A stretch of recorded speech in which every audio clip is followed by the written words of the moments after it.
Que o Senhor seja conosco e nos envolva na sua proteção. Fritjof Capra, o extraordinário físico da Califórnia, da física nuclear, teve a oportunidade de dizer, em uma das célebres obras que ele escreveu, que os cientistas e a ciência não necessitam da religião, e a religião não necessita da ciência, mas a humanidade precisa dos dois.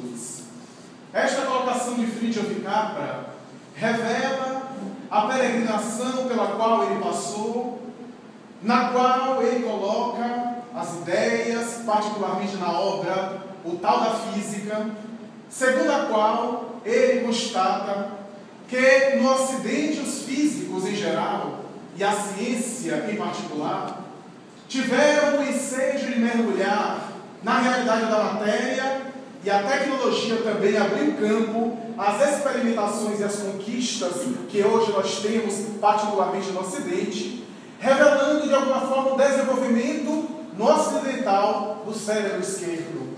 O cérebro esquerdo, isto é, o seu hemisfério, é tecnocrata, é matemático, é prático, é objetivo, é lógico.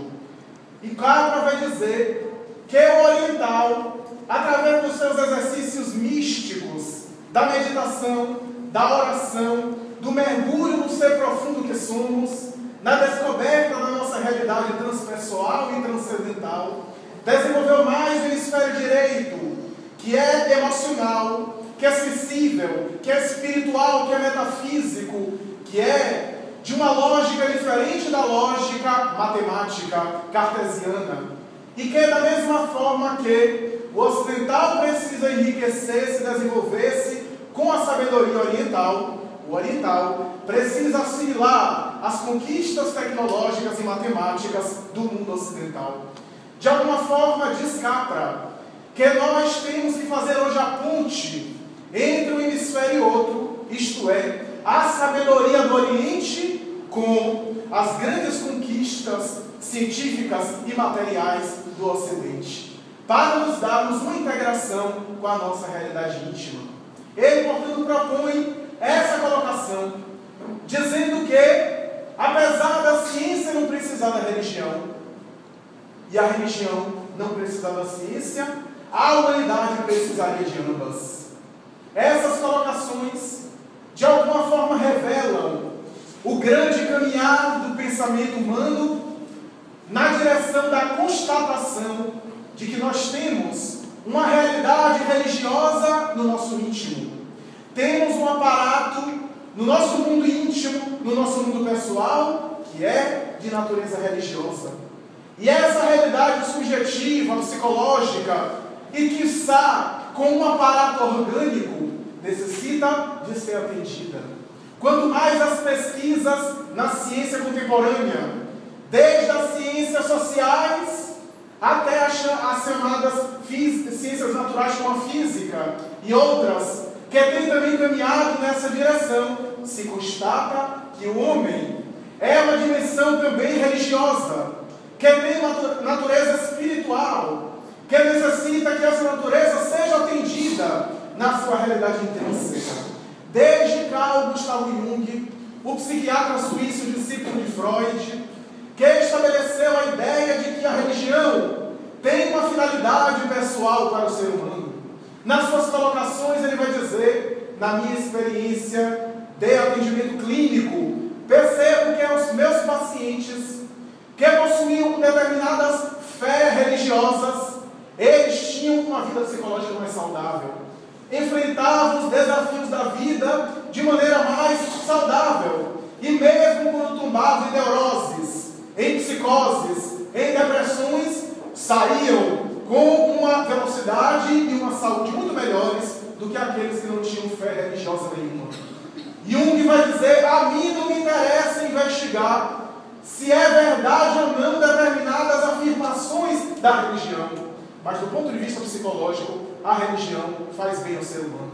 Essa declaração da maior mente da psiquiatria do século XX, de alguma forma abala os preconceitos acadêmicos da sua época, os preconceitos ancestrais da ciência, particularmente na psicanálise. Ele, que era discípulo de Freud e o pensamento psicanalítico tradicional estabelecia que a religião era uma espécie de neurose que a pessoa mascarava seus conflitos através de uma fé que, em verdade, não existe.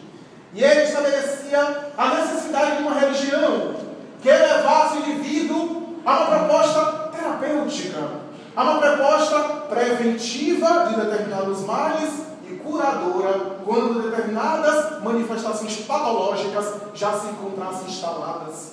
Esse notável homem, que tanto se dedicou a examinar a religião em geral, que investigou as mandalas, que esteve buscando no pensamento oriental da Índia várias sabedorias para tentar entender as dimensões religiosas do ser humano.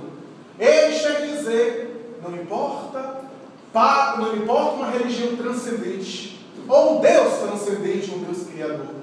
Me importa a busca de um Deus imanente, numa espécie de dimensão divina que há dentro da estrutura psicológica do ser humano. E foi pensando nessas colocações que ele elabora a famosa teoria do self, que tem relação à associação, segundo seus escritos, com o relacionamento do indivíduo com a sua religiosidade. O self, vai dizer ele, se expressa de maneira mais clara em todas as tradições do mundo na relação que o indivíduo se estabeleceu com uma divindade exterior. Essa relação que o indivíduo estabelecia com um todo, um conceito absoluto, um conceito universal, que as criaturas chamaram de Deus, Allah, naturas naturans, consciência cósmica. Essa relação é uma relação que, do ponto de vista psicológico, tem a ver com o self. Não importa a relação com esse divino, do ponto de vista ortodoxo, sacerdotal. Mas importa que, a partir dessa relação e a partir dessas experiências religiosas, eu percebo que psiquicamente o indivíduo está buscando o seu todo, a sua totalidade, a dimensão total que está inconsciente, que ele ainda não se descobriu, não se conheceu, e é isso que eu chamo de self. A palavra self é uma palavra inglesa que significa, traduzida para o português, o si mesmo. Jung estabeleceu que o self, diferente da ideia de ego que já existia, é a totalidade da estrutura psicológica do ser humano consciente e inconsciente. Enquanto ego era o conjunto de fatores estabelecidos a partir das influências psicossociais e da educação, que faz com que nós interajamos socialmente e sejamos reconhecidos na sociedade a partir dos nossos papéis. É isso que forma o ego, isso é a personalidade exterior. O self seria o ser profundo que somos, que seria uma espécie de regente, uma espécie de orientador de todas as estruturas, inclusive do ego. Ele estaria por detrás do ego, organizando, formatando todos os elementos conscientes e inconscientes. Jung vai dizer, é da experiência religiosa, através dos mitos, das divindades do passado, ou do Deus monoteísta, ou mais tarde com figuras messiânicas, Buda, Krishna, Lao Tse, Forri, Zoroastro, Hermes, Jesus Cristo, Maomé e outros, é que o indivíduo representa de maneira mais idêntica e mais perfeita essa realidade que é subjetiva e abstrata. Essas colocações de Jung, em pleno dealbar do século XIX para o século XX, eram algo inovadoras e pioneiras na ciência.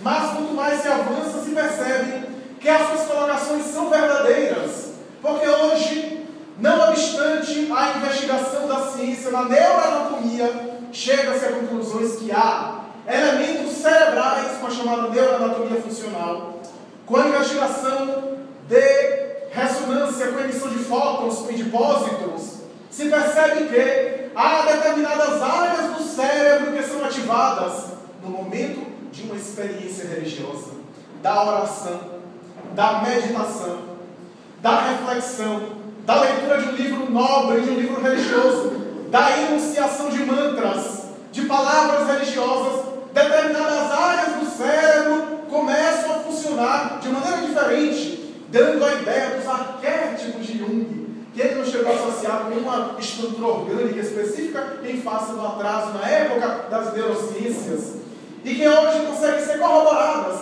por elementos cerebrais específicos relacionados com a experiência religiosa. Essas colocações chamam-nos a atenção, porque hoje as experiências acadêmicas são unânimes, desde as investigações qualitativas às quantitativas. Se percebe que as pessoas que têm determinada fé religiosa são mais saudáveis, comportamental, física, psicologicamente. As exceções confirmam a regra. Essas colocações acadêmicas revelam o interesse de alguns cientistas mais atuais em relação a essa experiência de religião, dizendo inclusive que nem toda experiência religiosa é apenas um placebo psicológico, como se acreditava até alguns anos atrás.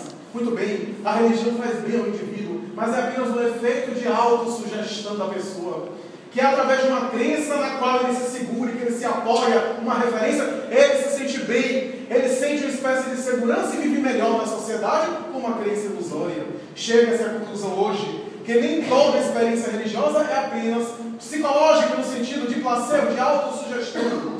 Herbert Benson, da Universidade de Harvard, examinando várias pessoas que eram submetidas à oração, constata que a oração não é apenas um efeito placebo, mas que tem um resultado, porque ele pegava grupos diferentes. O grupo A, de pessoas que iam se submeter a cirurgias graves, cardíacas, cerebrais, que podiam morrer na cirurgia inclusive, ou cujo descanso, cuja repercussão mais tarde e o repouso seria muito difícil e com possibilidade de recaída de óbito. Ele então examina o primeiro grupo, que seria um grupo considerado um grupo neutro, que não receberia orações de ninguém.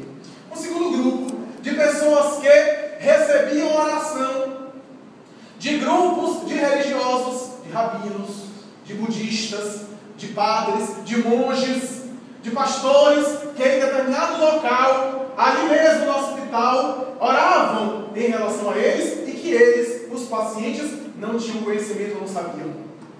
E um terceiro grupo, de pessoas que, além de terem recebido oração desse mesmo grupo, sabiam que estavam orando por elas e oravam por também. Ele repetiu essa experiência 100.000 vezes e constatou que a religião tem um efeito acima do psicológico, acima do autossugestivo, porque as pessoas do segundo grupo, por exemplo, ficavam muito melhor do que o primeiro, morriam menos, tinham um repouso, um pós-operatório muito mais tranquilo, mas o terceiro grupo era ainda melhor, porque sabendo que oravam por eles, oravam também e ficavam muito bem, de tal forma que através da estatística, das probabilidades matemáticas, seria impossível a coincidência, o acaso, o nada, para explicar aquelas ocorrências.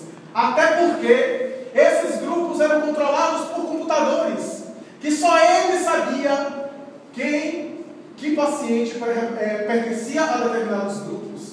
E quando os enfermeiros, os paramédicos em geral, relatavam as pessoas que ficavam melhores e aquelas que não ficavam melhores, e ele ia conferir no computador, eram exatamente aquelas pessoas que estavam recebendo a oração. Portanto, não era um efeito também de contaminação dos profissionais envolvidos na pesquisa, porque todos não sabiam, com exceção dele próprio.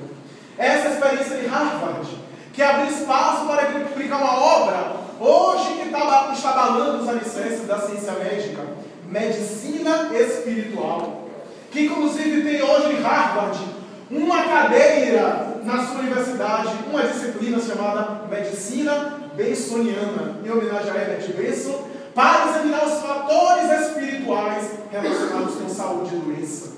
Portanto, são colocações que transcendem Raphael Vaughan, examinando pessoas em meditação, pessoas em transe profundo, em situação de meditação transcendental, de respiração profunda, percebe que essas pessoas têm um aparato orgânico diferente. Examinando sua santidade budista, o Dalai Lama e outras pessoas, e comparando as pessoas que não meditavam, ele percebeu que a pressão arterial, colesterol, funcionamento cardíaco, funcionamento cerebral eram diferentes entre aqueles que meditavam e aqueles que não meditavam. E o que chamava mais a atenção dele é que aquelas pessoas que começavam a experiência de meditação, depois de cerca de um mês e meio, já apresentavam elementos diferentes na sua saúde física. Chama-nos a atenção porque é uma evidência material da experiência de meditação. David Bohm, físico quântico de Harvard, ao lado de Stuart Ruff, examinando pessoas que, com esses aparelhos de neuroanatomia funcional, falavam Jeová, Alá, ressurreição, reencarnação, Deus e outras palavras associadas à religião, percebiam que determinada área do cérebro, da epífise, a glândula pineal, começava a funcionar de maneira diferente, a ponto, inclusive, de produzir fótons, partículas que constituem a luz. E eles percebiam que as pessoas que tinham experiência religiosa tinham um funcionamento cerebral diferente. Esse ponto da glândula pineal, ou da epífise, mais tarde vai ser chamado por David Bohm do ponto de luz, porque produzia luz, literalmente. Mais adiante, a física, professora de física da Universidade de Oxford, a doutora Dana Zohar, que tem uma história muito interessante. Dana Zohar era filha de um homem alcoólatra que abandona a família muito cedo. E a mãe que desenvolve um processo de depressão depois da separação, envereda também para o alcoolismo. E minha menina Dana Zohar cresce numa conjuntura de um lar desajustado. A família tinha tradição religiosa, mas era uma religião de aparência, porque mais tarde, em frente à menina de poucos anos, a mãe se suicida, deixando uma marca dolorosa para aquela criança. Ela mais tarde cresce sob essa marca familiar e, descrente de qualquer doutrina religiosa, torna-se também alcoólatra, ingerindo altas doses de algo até a madrugada, ouvindo música de Bela Bartok e de outros. Ela angustiava-se com a sua herança depressiva e afundava-se cada vez mais na depressão. Na sua carreira, optou pela física para tentar entender o universo e se afastar de Deus. Era a sua forma de se revoltar contra a divindade e explicar todos os fenômenos do universo através da ciência física. Mais adiante, no entanto, aprofunda os seus estudos na física subatômica, na física quântica, na física dos infinitamente pequenos, para encontrar energia. E um dia, ela, dando-se conta das experiências de David Bohm e de Stuart Ruff, do ponto de luz, começa a investigar, fazendo avaliações diferenciadas como física. Ela investiga muito essa dimensão da glândula pineal, da epífise. Nesse ínterim, começa a fazer tratamento e começa a melhorar o seu processo de depressão. Casa-se. E mais adiante, ela resolve denominar aquele ponto do ponto religioso, ou ponto da divindade. Ela vai dizer: eu não acredito em Deus, continuo sem acreditar. E essa não é uma prova material da existência de Deus. Mas se há uma dimensão em que as pessoas, associando ou falando palavras ou pensando em dimensões, em conceitos associados a Deus, a religião, deve haver um Deus interno. Deve haver uma dimensão religiosa nossa, como Carl Gustav Jung já falava. Resolve fazer psicologia, torna-se tanto professora de física como de psicologia da Universidade de Oxford. E mais adiante, ela mais tarde se revela numa extraordinária pesquisadora da religião. E se detém extraordinariamente numa obra chamada Inteligência Espiritual. Ela vai dizer que já havia a inteligência intelectiva, o QI, de Alfred Binet, de Simon, os grandes trabalhos das escalas de QI, a inteligência lógico-matemática. Havia a inteligência emocional de Daniel Goleman. E agora ela propunha a inteligência espiritual, que deveria ser a síntese dessas outras duas inteligências. Porque vai revelar nessa obra que nós somos seres energéticos, que somos uma consciência. E essa consciência, como não nasceu com o nascimento, não morre com a morte. E essa consciência que formata o cérebro. Era a forma dela de voltar-se para a religião, ou para uma proposta religiosa com a sua visão pessoal de natureza científica. Jim Hammer, mais recentemente, especialista na área da genética, um dos pais do projeto Genoma Humano. Depois da larga colaboração do projeto Genoma de 2001, ele vai lançar uma obra associando a crença religiosa ou a fé com determinadas tendências genéticas. Ele vai dizer que há um gene, o VMAT2, que é o gene de Deus. O gene associado à crença religiosa. E ele vai dizer, a crença, isso é, a fé é genética. A criatura humana tem a tendência de acreditar. Agora, o tipo de religião é social. Ou a não religião. Porque a maioria das coisas que a gente acredita, a gente nunca percebeu, a gente nunca viu. Aliás, parece que ele leu Allan Kardec. Porque Allan Kardec, 100 anos antes, já falava a mesma coisa. Quando estabelecendo em uma das obras da doutrina espírita, vai dizer, a maioria das coisas que a gente acredita, a gente nunca viu. Nós acreditamos, por exemplo, nos vírus e nas bactérias, mas a maioria de nós não viu. Ah, mas fulano que está no laboratório, no microscópio, viu, mas você não viu. E nós acreditamos. Nós não vimos a camada da atmosfera da Terra e acreditamos. Ninguém viu a gravidade, a lei da gravidade, mas nós acreditamos. Várias coisas que nós acreditamos, nunca vimos e nunca percebemos. E se nós avançarmos na ciência, as partículas atômicas e subatômicas, algumas das quais nem os microscópios eletrônicos podem ser detectadas, são concebidas através de cálculos matemáticos, nós acreditamos, mas ninguém viu, ninguém percebe. A maioria das coisas a gente nunca viu, a gente nunca percebeu, a gente nunca constata, mas a gente acredita. E eu costumo brincar, mesmo nas áreas sociais e comportamentais, muita coisa a gente não acredita, mas não pode provar. Por exemplo, nós acreditamos que estamos aqui num local seguro, porque essa estrutura material foi bem construída, mas não podemos provar. Certa vez eu falei isso numa palestra, dizendo, nós não temos segurança de nada, estamos aqui, por exemplo, o teto pode cair na nossa cabeça e nos matar, as pessoas começaram a levantar e sair correndo, para morrer de bala perdida na rua. Porque é uma questão de segurança pessoal, de segurança íntima. Então, são, portanto, visões. A pessoa que vai para o restaurante, ela acha que a comida que é apresentada, por exemplo, pelo garçom, que foi feita pelo médico na cozinha, é muito bem elaborada ali, mas ele não pode provar. De repente, o cozinheiro teve um surto psicótico no líquido depressivo, resolveu se suicidar e matar alguém e colocou veneno na comida. A gente não pode provar. As pessoas às vezes tratam mal os garçons, você não sabe se os garçons escarraram no prato quando já apresentam. Trate bem os garçons. Nem que seja por egoísmo pessoal. Então trate bem o garçom, porque ele não sabe. Então a pessoa maltrata, desfaz. E o garçom, coitado, ainda tem o seu troco, a sua vantagem, né? Então, mas não podemos provar. Nós pegamos um avião e não sabemos se o piloto do avião tem um surto esquizofrênico e resolveu se suicidar. Nós acreditamos que estamos em segurança, mas não podemos provar. Pegamos um ônibus e assim por diante. Muitas coisas do que a gente acredita, a gente não pode provar, a gente nunca viu. A gente consegue através da lógica, do raciocínio, do consenso. Então não temos essa comprovação empírica, porque nem tudo nós podemos provar de natureza laboratorial, de natureza empírica, nós concebemos.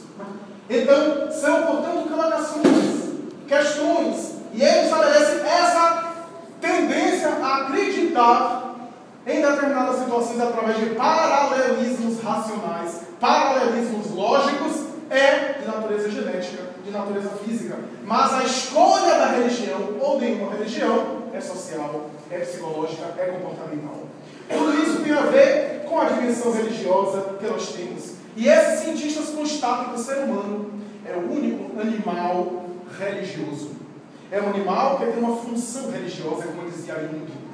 E é necessário atendê-la para que o indivíduo tenha harmonia psicofísica e para que viva bem na sociedade onde ele se encontra inserido.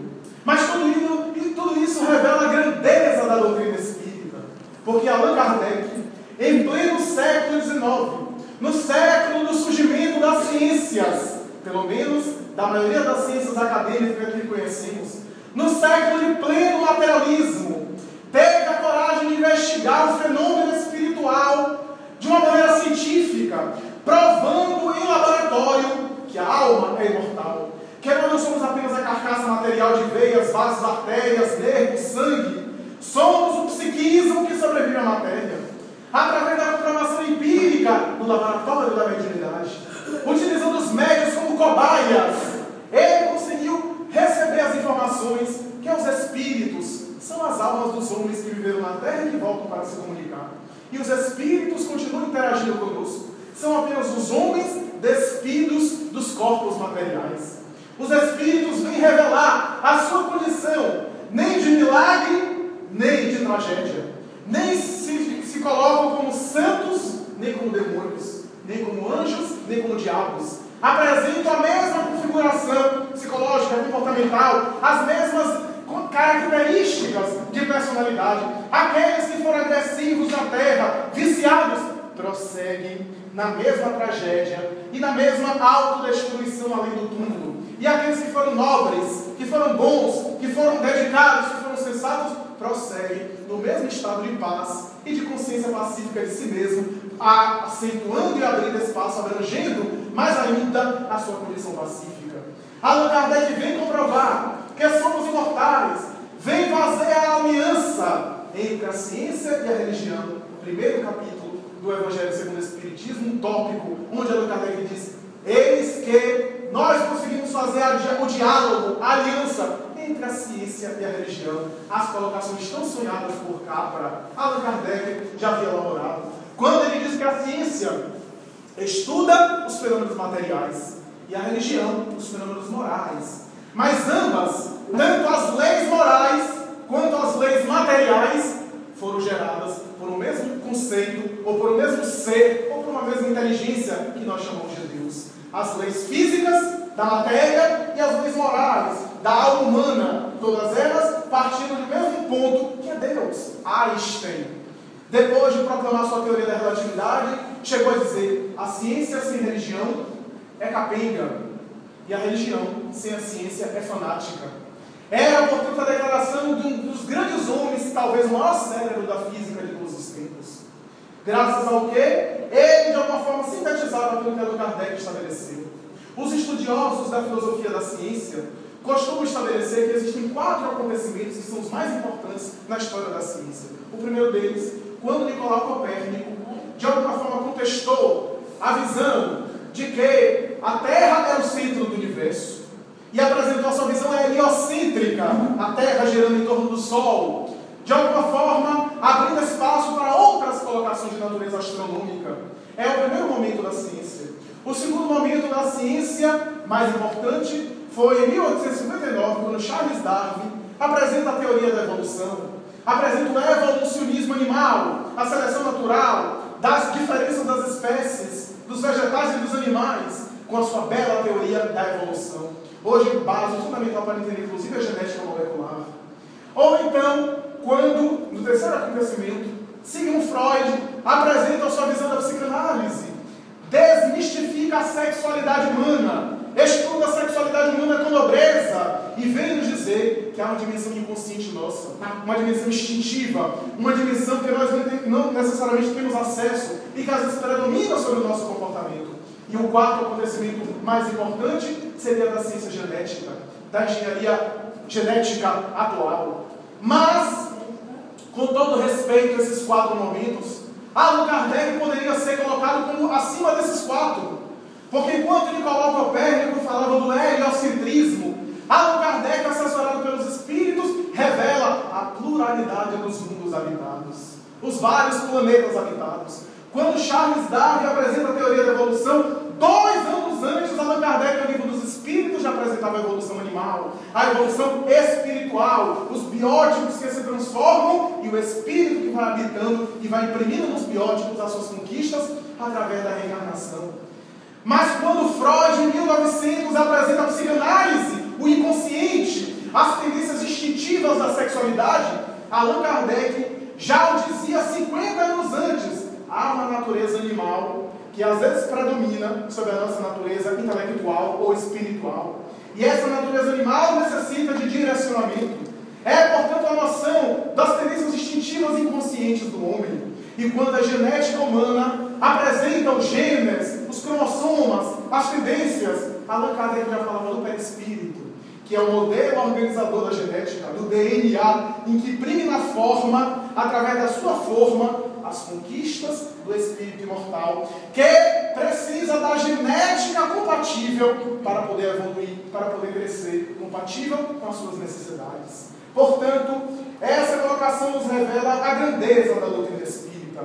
Mas quando Allan Kardec examina as leis morais que são e que organizam o universo, terceira parte do livro dos Espíritos, ele vai examinar várias leis, desde a lei do trabalho, a lei de sociedade, a lei de conservação, destruição, a lei de justiça, amor e caridade, a lei de progresso, a lei de liberdade, todas que constituem, ele também se detém na lei de adoração.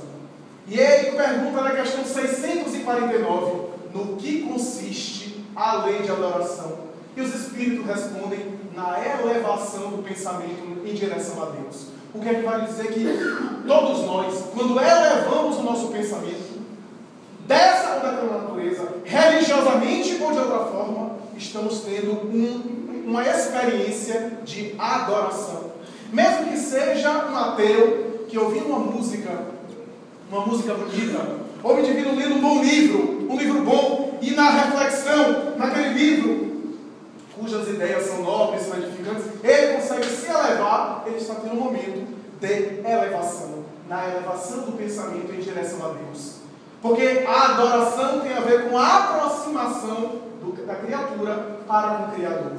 É, portanto, a ideia básica da adoração. E Allan Kardec examina a evolução do pensamento religioso. Os homens primitivos, pelo nível de evolução, sempre tiveram uma noção da religião. É interessante notar isso. É o arquétipo de Jung, o elemento universal. Todas as civilizações da Terra sempre foram religiosas. Nunca houve uma cultura, mesmo considerando a cultura da cortina de ferro, o regime socialista, o regime intolerante do materialismo mecanicista, do materialismo histórico proposto por Marx, mas ali era também o regime totalitário, era, portanto, o regime que escravizava as liberdades individuais. Mesmo considerando esse regime, nunca houve uma nação da Terra, uma cultura da Terra que fosse materialista, que fosse ateia. Todas as culturas sempre foram religiosas. Sempre houveram indivíduos isoladamente que foram ateus, que foram agnósticos, que foram não religiosos. Mas eram posturas pessoais. O que é que vale dizer? Que há uma dimensão religiosa no ser humano. Há uma dimensão que se repete ao longo das culturas e das gerações, mas de acordo com o seu nível evolutivo. O indivíduo primário, por exemplo, ele concebe a Deus e as divindades de natureza bem material. Então, por exemplo, dizem os especialistas que no início, nos primórdios da evolução, tivemos os períodos, por exemplo, da litolatria, o período de adoração das pedras, os grandes monumentos ancestrais, as pirâmides, os grandes monumentos de estátuas das civilizações primárias, algumas que eram antes da chamada civilização, dos povos primitivos, que erguiam pedras, que erguiam estátuas para adorar, porque concebiam a divindade, ou melhor, as divindades, através das pedras. Mais tarde, evoluindo, saindo principalmente das cavernas, que eram todas de pedra, de mineral, para as florestas, erguendo palafitas nas regiões de água, eles começam a adorar as plantas, e surge o período da fitolatria. As plantas têm sensibilidade e erguem plantas como sendo divindades. Mais tarde surge a relação com os animais e começa-se a colocar e atribuir em cada tipo de animal um tipo de divindade. Então temos o boi Anubis, o boi Apis e outros, até hoje a vaca sagrada da Índia, os animais sagrados do mundo oriental, que são manifestações de divindades na terra segundo a sua crença. É uma noção ainda material que vai evoluindo, porque o animal não apenas tem sensibilidade, mas tem também uma espécie de autonomia, uma espécie de liberdade, entre aspas, uma espécie de movimentação, uma espécie de inteligência rudimentar, como diz Allan Kardec, que assemelha-se à sua própria inteligência primitiva, do homem primitivo. Lentamente ele vai perguntando por quê, ele vai se interrogando, e então estabelece não apenas o politeísmo mágico da Grécia, de Roma, o grande panteão dos mitos, da mitologia, os vários deuses, que agora são seres humanos, não são mais animais, são seres humanos em luta, em disputa constante, porque o homem primitivo não conseguia entender que cada força da natureza era, na verdade, uma força específica que saía de um ponto único, porque o universo é um cosmo. Na sua interpretação era como se fosse um caos. Era natural que cada força da natureza estivesse em luta e partisse de uma divindade diferente. Daí os mitos, os vários deuses lutando da grande tragédia, comédia, do panteão greco-romano particularmente. Mas lentamente ele começa a interpretar o universo de maneira mais consciente, mais racional, mais científica, e percebe que todas essas manifestações da verdade são apenas exteriorizações de algo que na verdade parte de um ponto único, porque o universo tem uma harmonia específica e deve ter sido originado em um ponto único. Do contrário, o universo seria um caos, porque seriam várias vontades. E ele começa a conceber a ideia do monoteísmo a partir de Moisés. O monoteísmo, a crença de um Deus único. O universo deve ter duas causas. Essa causa é única, porque se tem duas causas, uma deve ter gerado outra. E aquela que gerou a segunda é aquilo que a gente chama de Deus. E de lógica a lógica ele chega através de uma consciência de que alguma coisa organizou, de alguma coisa pensou. Mas como ainda é primitivo, ele concebe Deus através de uma forma humanoide, a sua imagem e semelhança. Então ele concebe um Deus antropomórfico, um Deus vingativo, um Deus que se irrita, um Deus dos exércitos, como é o caso de Jeová do Antigo Testamento da Bíblia, que desce, que disputa as terras sagradas, que são de Deus. É claro que são de Deus, vai ser de quem então? Se ele é criador de tudo. E que luta contra outros povos, que chama Moisés, que diz a Moisés que os outros não são filhos dele. E são filhos de quem então? É, portanto, a concepção humana da época que estabelece essa necessidade. O ser humano concebe Deus nessa natureza vingativa, que ergue o paraíso de Adão e Eva, que é um símbolo. Então não podemos ler aquilo de maneira literal. Até porque, segundo a Bíblia, o paraíso está situado numa região que hoje é o Iraque. Olha que maravilha, que paraíso. Então, está ali e eles são expulsos daquela região. E ao serem expulsos, ele agora tem que trabalhar e tem que se submeter ao trabalho. Porque o trabalho é uma desgraça para Deus. Deus está aposentado de natureza compulsória a partir do 6º dia da criação. Quando começou a descansar, ele está cochilando até hoje. Mas Jesus não concordou com isso. Meu pai até hoje trabalha e eu também trabalho. Era uma visão diferente. Então era a visão de que o trabalho é desgraça, o castigo. É um conto do povo hebreu para tentar entender a origem de tudo. Adão e Eva, a raça adâmica, eles são expulsos do paraíso e Deus aparece arrependido de ter criado Adão e Eva. Então ele não é perfeito, porque ele não sabia então não é Deus. E ele expulsa e estabelece ali a punição, inclusive pune a serpente, coitado, o que tinha a ver com a serpente fez só a parte dela, que na verdade era o diabo vestido de serpente, embora muita gente vestida de diabo que parece serpente. Ele então pune, expulsa a cobra, que diz a ela, a partir de agora você vai rastejar. Eu queria saber como é que a cobra andava antes. Devia ser pulando na ponta da cauda. Ele expulsa, e mais tarde, anos depois, ele se arrepende de ter criado a humanidade e resolve organizar o dilúvio, salvando apenas Noé e a sua família. Então o dilúvio é um Deus Adolf Hitler, um Deus que destrói tudo, que se arrepende de ter criado o ser humano. Então não pode ser Deus.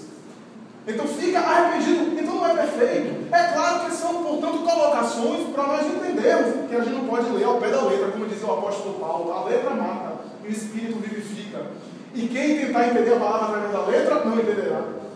É necessário entendê-la em espírito e verdade, segundo o apóstolo Paulo.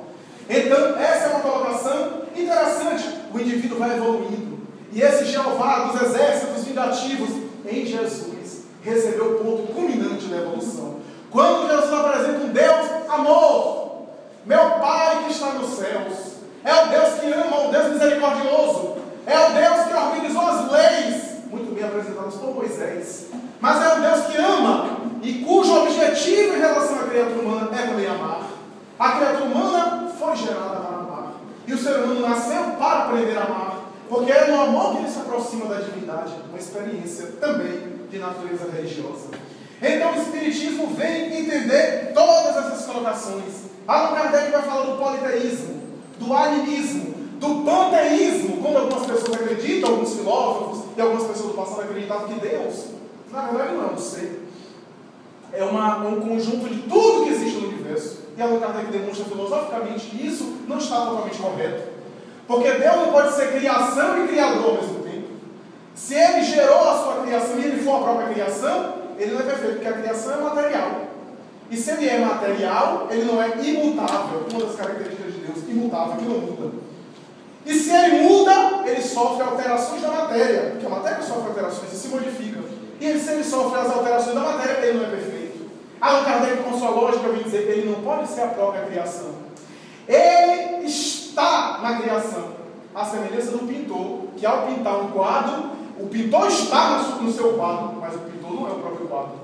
Deus preenche o universo, mas está também fora do universo. É, portanto, imanente, está dentro e ao mesmo tempo transcendente, porque é o gerador de tudo. Então essa colocação vem nos dizer, vem colocar que Deus não pode ser efeito, a criação, ele é uma causa. Ele não pode ser efeito, porque o efeito é a própria criatura e a própria criação que ele elaborou. Ele é uma causa não causada, como diz o Espírito João de Ângeles, ou como diz os Espíritos Allan Kardec, é a inteligência suprema do universo, causa primeira de todas as coisas. Questão número 1 do Livro dos Espíritos. Essas colocações, portanto, nos revelam essa realidade do desenvolvimento religioso. E Allan Kardec vai dizer dos sacrifícios primitivos, onde o homem matava inclusive os seus, para oferecer aos deuses, porque na sua concepção os deuses estavam sempre em fúria, e era necessário saciar a fúria dos deuses. Ele começa a preservar a vida dos seus, porque ele percebe que todos mortos, ele fica também ameaçado e morre. Passa também a atacar as outras tribos e preservar a da sua família, do seu clã. Estabelece então a guerra. A guerra nos povos primitivos surgiu a partir do sentimento religioso, do sentimento de adoração. Promoveu o holocausto para oferecer as vidas mortas às divindades. Lentamente ele vai passando por esse período. Mais tarde, em Israel, por exemplo, o sacrifício de animais, na época de Jesus, os sacrifícios de cordeiros, por exemplo, de aves, de outros animais como bois, carneiros, para oferecer a Jeová. Era a ideia de que matando a vida, oferecendo a Jeová, para, nesse sentimento religioso, se conectar à divindade. E Allan Kardec vai dizendo, lentamente, à medida que ele vai se tornando espírito, vai se tornando menos material, menos agarrado à dimensão material, ele vai concebendo Deus de maneira menos material também, mais espiritual, mais metafísica. E ele passa dos sacrifícios humanos aos sacrifícios animais, mais tarde aos vegetais. Até hoje nós temos herança dos sacrifícios vegetais. Oferecer flores no cemitério, no caixão, que é uma vida que nós portamos para oferecer, é uma cultura, também cultura hebraica, mais tarde da Idade Média. Então, para mais tarde, diz Allan Kardec, que nós dispensarmos esse sacrifício e encontrarmos o sacrifício mais agradável a Deus. Allan Kardec tem um texto sobre isso, em O Evangelho segundo o Espiritismo, quando ele vai dizer, o sacrifício mais agradável a Deus é o sacrifício das paixões, da nossa transformação moral, o sacrifício do nosso egoísmo, o sacrifício do nosso orgulho, o sacrifício da nossa vaidade, das nossas presunções. Esse é o sacrifício mais agradável a Deus, da nossa mudança de atitude moral. A doutrina espírita, portanto, explica, não vem competir com nenhuma religião, vem, na verdade, assessorar todas as religiões, porque vem complementar o que todas as religiões falam. Todas as religiões dizem que a alma é imortal. O Espiritismo prova, através da comunicação com a alma, que é imortal, que volta para se comunicar, para dizer onde está. Da mesma forma que um indivíduo que estuda, por exemplo, geografia, que vai entrevistar uma população de determinada cidade, ele vai entrevistar e o indivíduo vai dizer, você não pode duvidar de mim, porque eu vivo nessa cidade, a minha cidade é assim, assim, assim, e faz o relato demográfico, o relato sociológico da cidade. Os espíritos são esses entrevistados que voltam para dizer como estão, como é a sua vida no mundo espiritual e o que é que nos aguarda depois da morte. Porque como eles estão, será também a nossa destinação. Eles vêm nos preparar para essa viagem inevitável, que é a morte. A doutrina espírita, portanto, vem nos tirar também o fanatismo religioso. Porque Kardec vai estabelecer que a doutrina espírita, diferente das outras propostas de fé, tem um diálogo com a razão. Fé inabalável, diz ele no capítulo 15 do Evangelho segundo o Espiritismo. Fé inabalável é somente aquela que pode encarar a razão face a face em todas as épocas da humanidade. No capítulo A Fé Transporta Montanhas. E ele vai dizer, a doutrina espírita propõe uma fé raciocinada, que é uma fé que dialoga o tempo todo com a razão. Não é uma fé ingênua, irracional, uma fé dogmática, imposta pelo Espiritismo, não tem dogmas. não tem rituais, não tem cerimoniais. Algumas pessoas vão mais exigentes e algumas polêmicas vão dizer: ah, mas a gente fecha os olhos, então isso não é ritual. Não, quem quiser fazer oração de olho aberto pode fazer. O Espiritismo não tem nenhuma colocação a esse respeito. Nós fechamos os olhos para nos concentrar mais, para evitar os estímulos ambientais. Não tem nenhum ritual, não precisa botar a mão no pé, a mão cruzada. Não é isso. Porque tem gente que acha que se bota a mão assim, bota a mão assim, é que a energia não é circulação sanguínea, é psíquica. Eu posso estar com as mãos nas pernas e estar com a mente em regiões muito perversas e depravadas. E eu posso estar com braços cruzados e no reino dos céus. Não é a circulação sanguínea, é claro que tem determinadas posturas que facilitam o relaxamento. Mas não é isso que vai fazer essa ou aquela postura de sintonia. O Espiritismo não tem ritual, não tem batismo, não tem sacerdócio organizado, não tem instituições específicas que inclusive geraram no passado o profissionalismo religioso. O Espiritismo não tem casamento espírita, embora alguns estejam tentando fazer, mas não tem casamento espírita. Não tem, o indivíduo se casa e pode chamar o palestrante para falar, para dar uma mensagem, mas não tem uma autoridade, o espírita não é uma autoridade religiosa que deve sacramentar o casamento. Porque para a doutrina espírita, o casamento é um ato civil para legalizar aquilo que já está legalizado pelos sentimentos. Moralizado pelos sentimentos. Certa vez eu fui chamado para falar no casamento, e eu fiz uma mensagem, eu dei a mensagem, e depois os noivos disseram: agora você vai nos abençoar. Eu disse: não, Deus que abençoe vocês. Eu só vim dar uma mensagem, confraternizar, porque o Espiritismo não tem ritual. Agora o juiz que estava presente vai autorizar a fazer os atos formais, jurídicos, para a instituição jurídica do casamento. Então essa é a finalidade, para não gerarmos dependências psicológicas, dependências de crendice, associações, porque o Espiritismo não tem gurus, não tem mestres, todos nós somos iguais. Alguns que estudaram um pouco mais, que têm mais experiência, outros menos. Mas ninguém é autoridade religiosa. Até porque ninguém tem a palavra absoluta. Não existe infalibilidade papal na doutrina espírita, não existe nem papa na doutrina espírita. Existe aqueles que estudam e, na dúvida, a palavra da doutrina é que vai dizer a verdade. Na discórdia, na diferença, é a palavra da doutrina. São as orientações da própria doutrina que ele diz. Allan Kardec vai dizer: o Espiritismo é a única proposta filosófico-religiosa que não tem uma autoridade humana. A autoridade são os espíritos que podem se comunicar a qualquer lugar, que podem trazer as suas informações através de qualquer médium, desde o médium que mora no palácio até o médium que mora numa casa miserável, numa casa simples. Os espíritos se manifestam a todo lugar e ninguém pode querer prender os espíritos. Mas é também uma ciência, e ele vai estabelecer essa necessidade do não fanatismo. Portanto, o Espiritismo é uma doutrina do bom senso. Embora alguns espíritas, que naturalmente apresentam às vezes teses fanáticas, no geral, os espíritas não somos fanáticos. Temos uma postura de bom senso. No passado é muito comum, inclusive aqui no Brasil, a ideia de que o Espiritismo leva à loucura. Inclusive havia uma ala da psiquiatria, especialmente no começo do século XX, inclusive com o nosso famoso e tão querido Juliano Moreira, que era um verdadeiro orgulho para o Brasil, mas não compreendia muito bem na época o Espiritismo, e estabeleceu que o Espiritismo era uma fábrica de loucos, e que o Espiritismo levava à loucura. Eu confesso a vocês que em alguns anos, eu tenho cerca de 12 anos, fazendo palestras espíritas. Eu comecei de recém-nascido, por isso que a gente... Então, eu tenho alguns anos acompanhando o movimento espírita, e não me recordo de ver ou de acompanhar um espírita que tenha ficado louco. Agora eu tenho visto muito louco ficando espírita, que é diferente. Porque às vezes a personalidade desequilibrada, a personalidade em conflito, adere de maneira apaixonada, de maneira fixa, determinadas ideias, como no futebol.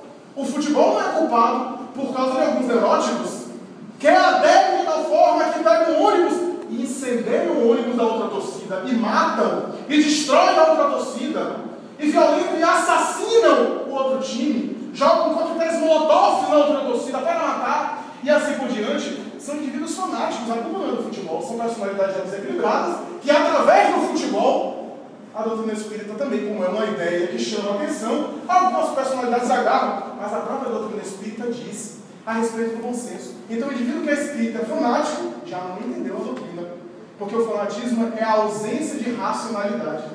é a ausência de exame e de análise. O Espiritismo a todo momento fala de análise. Kardec chega a dizer que é melhor rejeitar 9 verdades que venham do mundo espiritual, considerando mentira, do que aceitar uma mentira como verdade. Porque as verdades que são rejeitadas, mais cedo ou mais tarde, nós vamos perceber que são verdades e vamos constatar isso, mais cedo ou mais tarde a verdade se revela.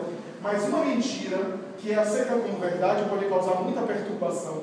E até que se constate, se elimine, demora muito tempo. Então vejam o bom senso de Allan Kardec. A ponto de ele dizer, se a ciência provar que os espíritas estamos errados em qualquer ponto, a nossa tarefa é abandonar aquele ponto e ficar com a ciência. É, portanto, uma doutrina que caminha lado a lado com o progresso, que não adere à proposta do fanatismo. O Espiritismo não se preocupa em convencer ninguém. Os palestrantes espíritas, os divulgadores, eles tentam divulgar, apresentar, mas não tem a preocupação de impor, de convencer, porque o Espiritismo entende que nós estamos em diferentes níveis de consciência, trocando em outras palavras, em diferentes níveis de evolução. Se estamos em diferentes níveis de evolução, há determinadas pessoas que sintonizam com outras religiões. E é bom, é uma bênção. Todas as religiões são uma bênção, porque estão aí para atender diferentes níveis. Tem pessoas que precisam de determinadas propostas religiosas do que outras. E nós não podemos violentar a sua consciência. O Espiritismo não se preocupa. Não bate na porta de ninguém, como outras religiões. Não querem convencer ninguém. Eu me lembro de um amigo meu, e ele é muito engraçado, ele é advogado aqui em Salvador. E certa vez ele recebeu 2 pessoas, testemunhas de Jeová, e ele, advogado, veio abrir a porta, e as pessoas disseram, nós somos testemunhas de Jeová e queríamos que você também testemunhasse. Ele diz assim, impossível, não vi o crime, não posso testemunhar. Então, é uma questão de bom senso. Um advogado penal que ele era, criminalista, ele não podia testemunhar. Então, são essas colocações. Ele, certa vez, também na rua, estava com ele e passou umas senhoras religiosas de água e se aproximaram e disse, nós somos as irmãs de São Francisco. Ele disse, oh, ai, que beleza, como vocês estão conservadas. São Francisco, né? Deve ter mais de 9 séculos, imagine.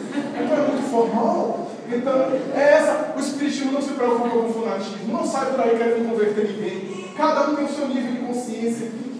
E é através da explicação da reencarnação que nós vamos entender que os espíritos vão evoluindo e vão cada vez mais desenvolvendo esse sentimento religioso da lei de adoração.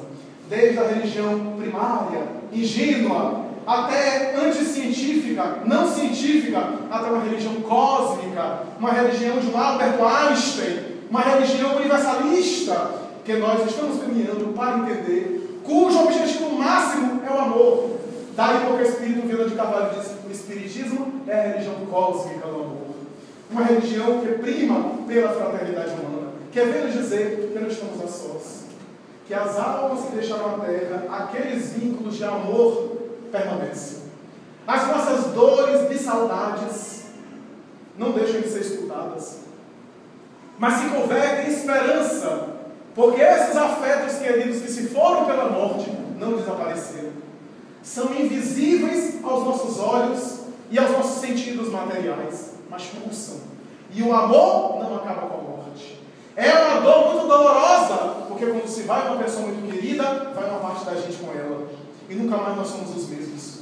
Nunca mais. E os Espíritos dizem somente o amor que nós dedicamos a outras pessoas para diminuir um pouco a dor dessa saudade e a intensidade dessa nostalgia. O Espiritismo vem dizer, no entanto, que todos nós vamos nos reencontrar mais cedo ou mais tarde. E que é necessário, portanto, preparar-se para essa viagem. Através do exercício mental, do exercício comportamental, do bem, da ação caridosa, da ação de tolerância. Quando falamos em caridade, fora da qual não há salvação, como diz o Evangelho segundo o Espiritismo, não é apenas a caridade da doação desse ou daquele material, não é apenas sairmos na rua, com alimentação ou com medicamentos para os necessitados, mas a caridade da tolerância, a caridade do perdão, a caridade daquela pessoa que pensa diferente de nós. Essas, dizem Allan Kardec no Evangelho, são formas de caridade muito mais difíceis e por isso muito mais meritórias. Porque muitas vezes a pessoa doa um prato de sopa, mas não dá um aperto de mão. A pessoa doa um agasalho, uma comida, um alimento, mas não dá o perdão. Dá um objeto material, mas morre, mas não cede o seu orgulho, a sua presunção. O Espiritismo vem dizer que a caridade maior está na convivência. com aqueles mais próximos de nós, repetindo o ensinamento de Jesus e vendo dizer que a vida na terra passa muito rápido, mais rápido do que nós imaginamos, e devemos nos preparar para essa viagem. Os espíritos que são as almas dos homens vêm nos dizer essa verdade, dizer-nos que estão vivos, que vivem, que a vida prossegue além do túmulo e que é necessário aproveitar os instantes da experiência material para pavimentar a nossa próxima realidade. Alguns de nós estamos mais próximos do que imaginamos da desencarnação, sem nenhum discurso pessimista. Mas nós sempre achamos que vai acontecer com os outros. Nós sempre achamos que vamos morrer quando estivermos bem velhinhos, bonitinhos, com água de colônia parisiana, então a gente vai morrer. Então, são concepções negativas. A qualquer momento o fio da vida pode se romper. E os espíritos vêm dizer, é necessário, portanto, aproveitar para fazer o bem, para contar os valores culturais aqui na Terra, morais, a sensibilidade, o afeto, enquanto estamos na vida física. Tenho visto, me permitam para concluir, tenho visto espíritos desencarnados voltando, dizendo como se arrependem, e me pedindo às vezes, como pedem alguns em mediúnica, falem com minha mãe, falem com minha esposa, falem com meu marido, digam a eles que eu amo. Como nós vamos dizer? Às vezes não sabemos o endereço, às vezes o espírito até dá, mas como vamos fazer isso? Os bons espíritos não recomendam, não orientam esse tipo de coisa. Porque como vamos agora interromper, às vezes, uma pessoa que está em outra realidade e que não vai aceitar aquela colocação, às vezes não vai interpretar bem. São raros os casos que nós tomamos uma atitude para fazer algo nesse sentido. Porque o fio da vida já se esgotou. Tiveram a oportunidade aqui na Terra de dizer à pessoa que ama, que como é importante para elas, mas orgulho, a vaidade, as brigas domésticas, as discussões infindáveis, os campeonatos de vaidade, o discordar, apenas discordar, e depois de desencarnação, não tem mais jeito, só uma próxima oportunidade. Porque a função da mediunidade não é o espírito fazer o que não fez quando estava encarnado, não é voltar para fazer aquilo que ele não fez, porque agora é um outro plano que ele tem que se preparar. Então o Espiritismo vem nos dizer a verdade que liberta, como dizia Jesus, e vem nos desenvolver em nós o verdadeiro sentimento religioso que todos nós precisamos. O sentimento que sintetiza todas as propostas de fé da religião. Religião e a religiosidade que está dentro de nós. Muita paz.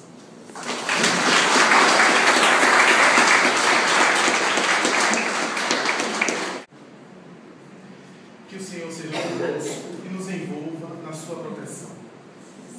Fritjof Capra, o extraordinário físico da Califórnia, da física nuclear, teve a oportunidade de dizer, em uma das célebres obras que ele escreveu, que os cientistas e a ciência não necessitam da religião, e a religião não necessita da ciência, mas a humanidade precisa dos dois.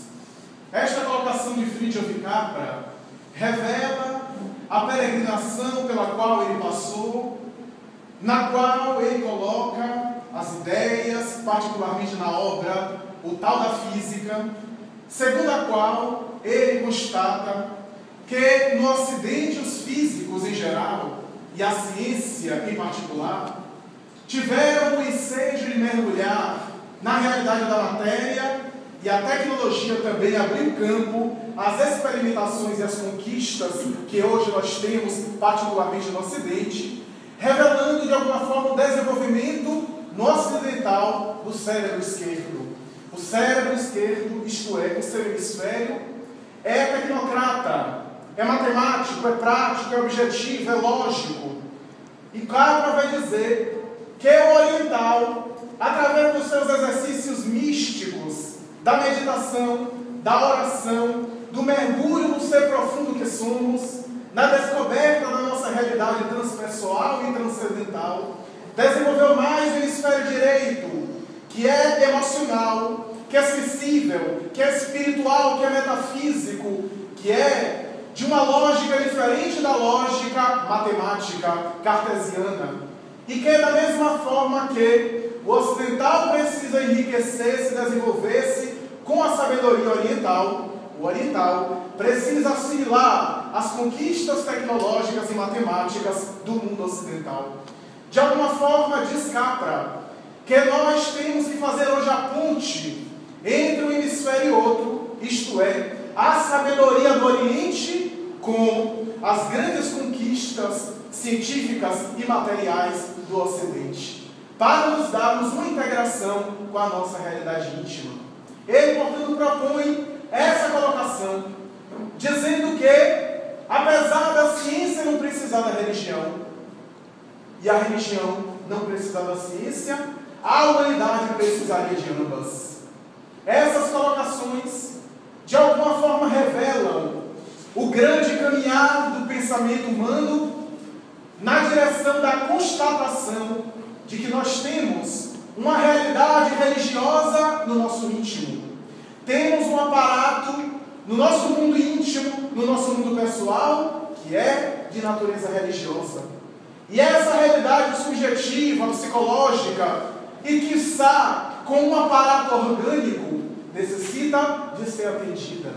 Quanto mais as pesquisas na ciência contemporânea, desde as ciências sociais até as chamadas ciências naturais como a física e outras, que têm também caminhado nessa direção, se constata que o homem é uma dimensão também religiosa, que tem uma natureza espiritual, que necessita que essa natureza seja atendida na sua realidade intrínseca. Desde Carl Gustav Jung, o psiquiatra suíço discípulo de Freud, que estabeleceu a ideia de que a religião tem uma finalidade pessoal para o ser humano. Nas suas colocações ele vai dizer, na minha experiência de atendimento clínico, percebo que os meus pacientes que possuíam determinadas fé religiosas, eles tinham uma vida psicológica mais saudável, enfrentavam os desafios da vida de maneira mais saudável, e mesmo quando tombavam em neuroses, em psicoses, em depressões, saíam com uma velocidade e uma saúde muito melhores do que aqueles que não tinham fé religiosa nenhuma. Jung vai dizer, a mim não me interessa investigar se é verdade ou não determinadas afirmações da religião, mas do ponto de vista psicológico, a religião faz bem ao ser humano. Essa declaração da maior mente da psiquiatria do século XX, de alguma forma abala os preconceitos acadêmicos da sua época, os preconceitos ancestrais da ciência, particularmente na psicanálise. Ele que era discípulo de Freud, e o pensamento psicanalítico tradicional estabelecia que a religião era uma espécie de neurose que a pessoa mascarava seus conflitos através de uma fé que em verdade não existe. E ele estabelecia a necessidade de uma religião que levasse o indivíduo a uma proposta terapêutica, a uma proposta preventiva de determinados males e curadora quando determinadas manifestações patológicas já se encontrassem instaladas. Esse notável homem, que tanto se dedicou a examinar a religião em geral, que investigou as mandalas, que esteve buscando no pensamento oriental da Índia várias sabedorias para tentar entender as dimensões religiosas do ser humano. Ele chega a dizer, não importa uma religião transcendente, ou um Deus transcendente, um Deus criador. Me importa a busca de um Deus imanente, numa espécie de dimensão divina que há dentro da estrutura psicológica do ser humano. E foi pensando nessas colocações que ele elabora a famosa teoria do self, que tem relação à associação, segundo seus escritos, com o relacionamento do indivíduo com a sua religiosidade. O self, vai dizer ele, se expressa de maneira mais clara em todas as tradições do mundo na relação que o indivíduo se estabeleceu com uma divindade exterior. Essa relação que o indivíduo estabelecia com um todo, um conceito absoluto, um conceito universal que as criaturas chamaram de Deus, Allah, naturas naturans, consciência cósmica. Essa relação é uma relação que, do ponto de vista psicológico, tem a ver com o self. Não importa a relação com esse divino, do ponto de vista ortodoxo sacerdotal. Mas importa que a partir dessa relação e a partir dessas experiências religiosas, eu percebo que psiquicamente o indivíduo está buscando o seu todo, a sua totalidade, a dimensão total que está inconsciente, que ele ainda não se descobriu, não se conheceu, e é isso que eu chamo de self. A palavra self é uma palavra inglesa que significa, traduzida para o português, o si mesmo. Jung estabeleceu que o self, diferente da ideia de ego que já existia, é a totalidade da estrutura psicológica do ser humano consciente e inconsciente. Enquanto ego era o conjunto de fatores estabelecidos a partir das influências psicossociais e da educação, que faz com que nós interajamos socialmente e sejamos reconhecidos na sociedade a partir dos nossos papéis. É isso que forma o ego, isso é a personalidade exterior. O self seria o ser profundo que somos, que seria uma espécie de regente, uma espécie de orientador de todas as estruturas, inclusive do ego. Ele estaria por detrás do ego, organizando, formatando todos os elementos conscientes e inconscientes. Jung vai dizer, é da experiência religiosa, através dos mitos, das divindades do passado, ou do Deus monoteísta, ou mais tarde com figuras messiânicas, Buda, Krishna, Lao Tse, Forri, Zoroastro, Hermes, Jesus Cristo, Maomé e outros, é que o indivíduo representa de maneira mais idêntica e mais perfeita essa realidade que é subjetiva e abstrata. Essas colocações de Jung, em pleno dealbar do século XIX para o século XX, eram algo inovadoras e pioneiras na ciência. Mas quanto mais se avança, se percebe que as suas colocações são verdadeiras, porque hoje, não obstante a investigação da ciência na neuroanatomia, chega-se a conclusões que há elementos cerebrais com a chamada neuroanatomia funcional, com a investigação de ressonância com emissão de fótons em depósitos, se percebe que há determinadas áreas do cérebro que são ativadas no momento de uma experiência religiosa, da oração, da meditação, da reflexão, da leitura de um livro nobre, de um livro religioso, da enunciação de mantras, de palavras religiosas. Determinadas áreas do cérebro começam a funcionar de maneira diferente, dando a ideia dos arquétipos de Jung, que ele não chegou a associar com uma estrutura orgânica específica em face do atraso na época das neurociências, e que hoje conseguem ser corroboradas por elementos cerebrais específicos relacionados com a experiência religiosa. Essas colocações chamam-nos a atenção, porque hoje as experiências acadêmicas são unânimes, desde as investigações qualitativas às quantitativas. Se percebe que as pessoas que têm determinada fé religiosa são mais saudáveis, comportamental, física, psicologicamente. As exceções confirmam a regra. Essas colocações acadêmicas revelam o interesse de alguns cientistas mais atuais em relação a essa experiência de religião, dizendo inclusive que nem toda experiência religiosa é apenas um placebo psicológico, como se acreditava até alguns anos atrás. Muito bem, a religião faz bem ao indivíduo, mas é apenas um efeito de autossugestão da pessoa, que através de uma crença na qual ele se segura, que ele se apoia, uma referência, ele se sente bem, ele sente uma espécie de segurança e vive melhor na sociedade com uma crença ilusória. Chega-se à conclusão hoje que nem toda experiência religiosa é apenas psicológica no sentido de placebo, de autossugestão. Herbert Benson, da Universidade de Harvard, examinando várias pessoas que eram submetidas à oração, constata que a oração não é apenas um efeito placebo, mas que tem um resultado, porque ele pegava grupos diferentes. O grupo A, de pessoas que iam se submeter a cirurgias graves, cardíacas, cerebrais, que podiam morrer na cirurgia inclusive, ou cujo descanso, cuja repercussão mais tarde e o repouso seria muito difícil e com possibilidade de recaída de óbito. Ele então examina o primeiro grupo, que seria um grupo considerado um grupo neutro, que não receberia orações de ninguém.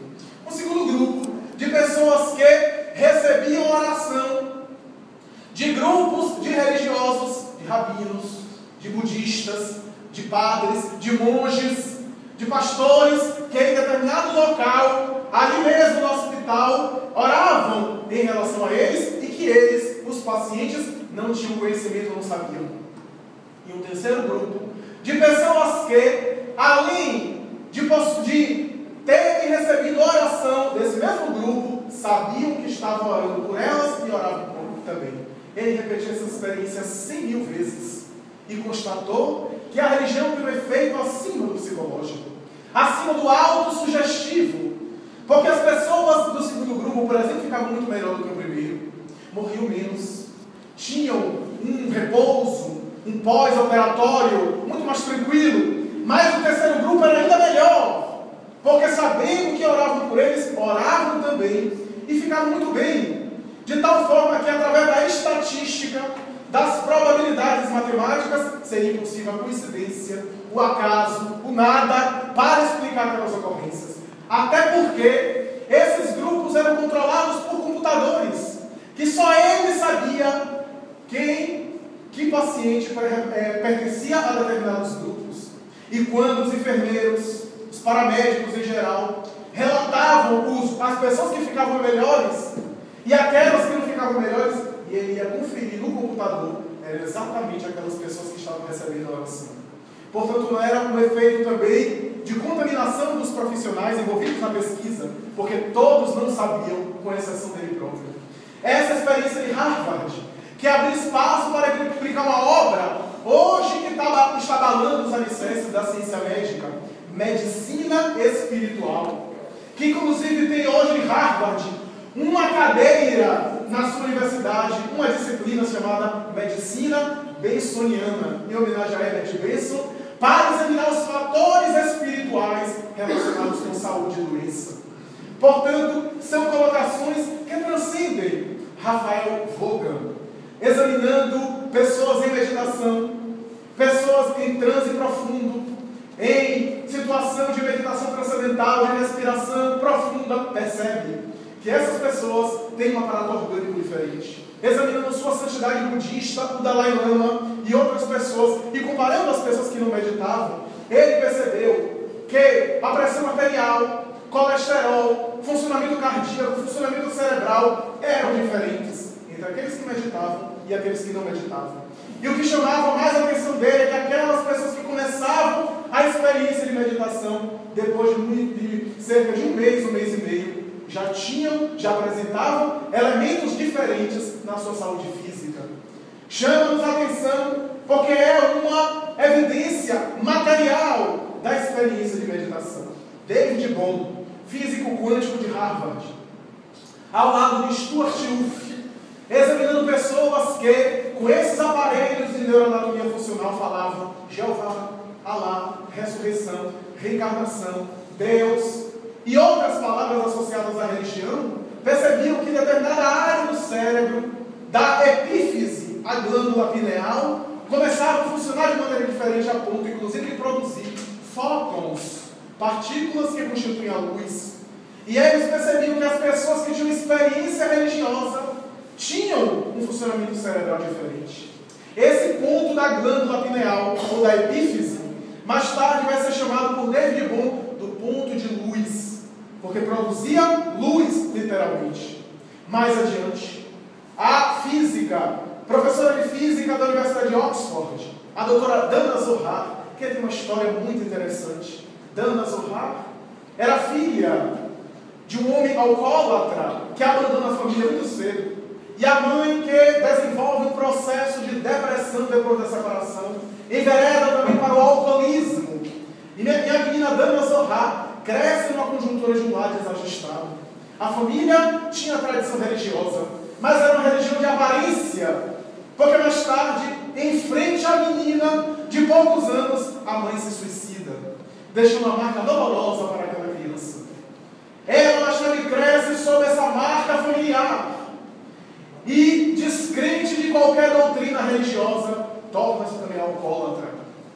ingerindo altas doses de algo até a madrugada, ouvindo música de Bela Bartok e de outros, ela angustiava-se com a sua herança depressiva e afundava-se cada vez mais na depressão.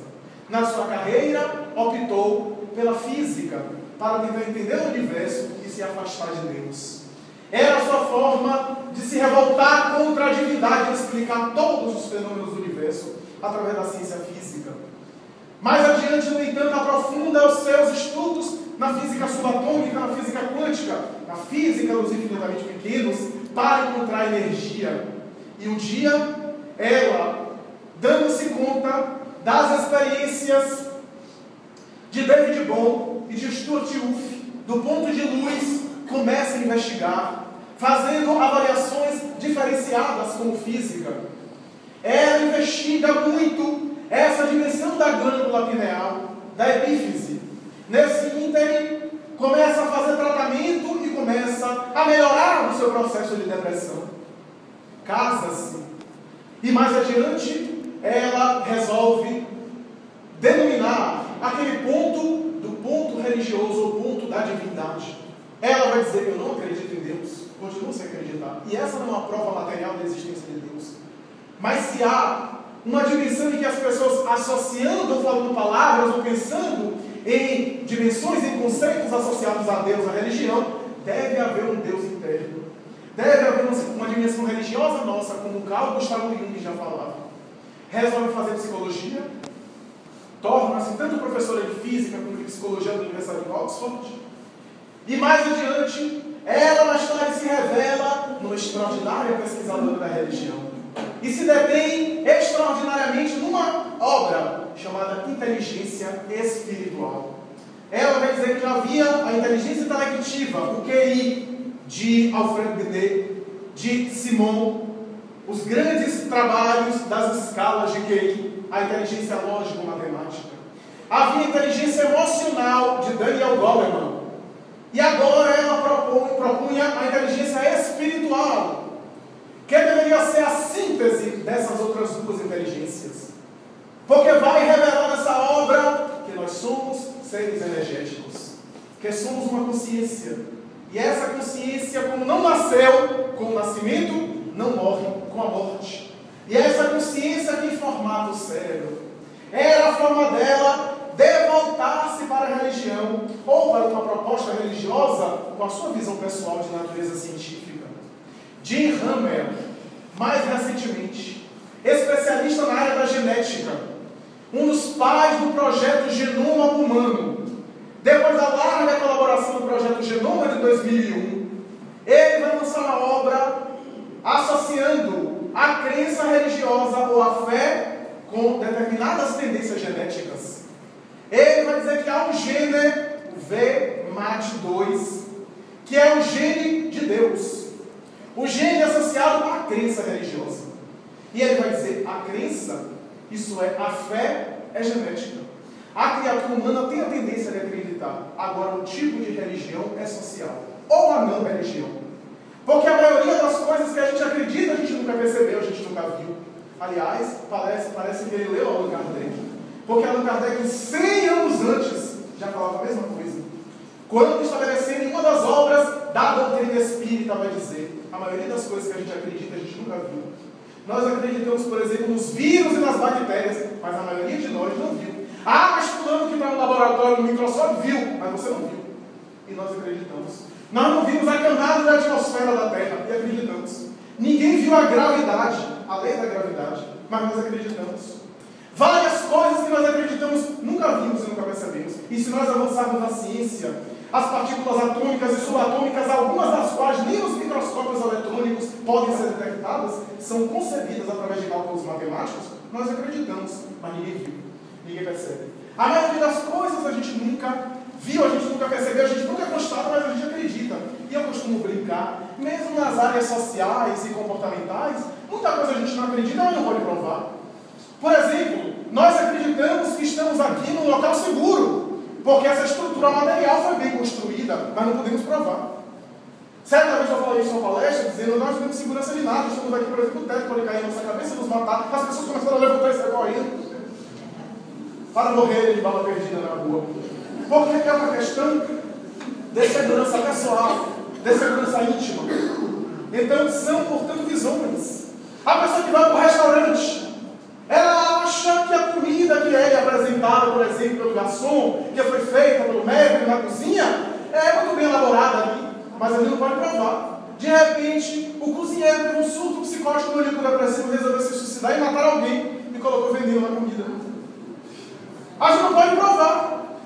As pessoas às vezes tratam mal os garçons, você não sabe se os garçons escarraram no prato quando já apresentaram. Trate bem os garçons. Nem que seja por egoísmo pessoal.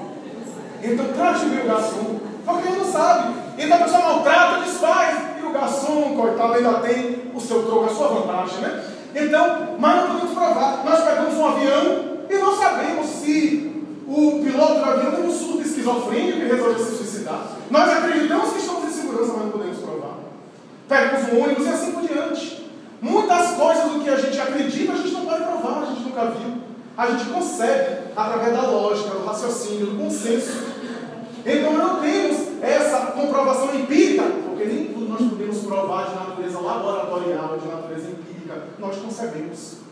Então, são, portanto, colocações, questões, e ele estabelece essa tendência a acreditar em determinadas situações através de paralelismos racionais, paralelismos lógicos, é de natureza genética, de natureza física.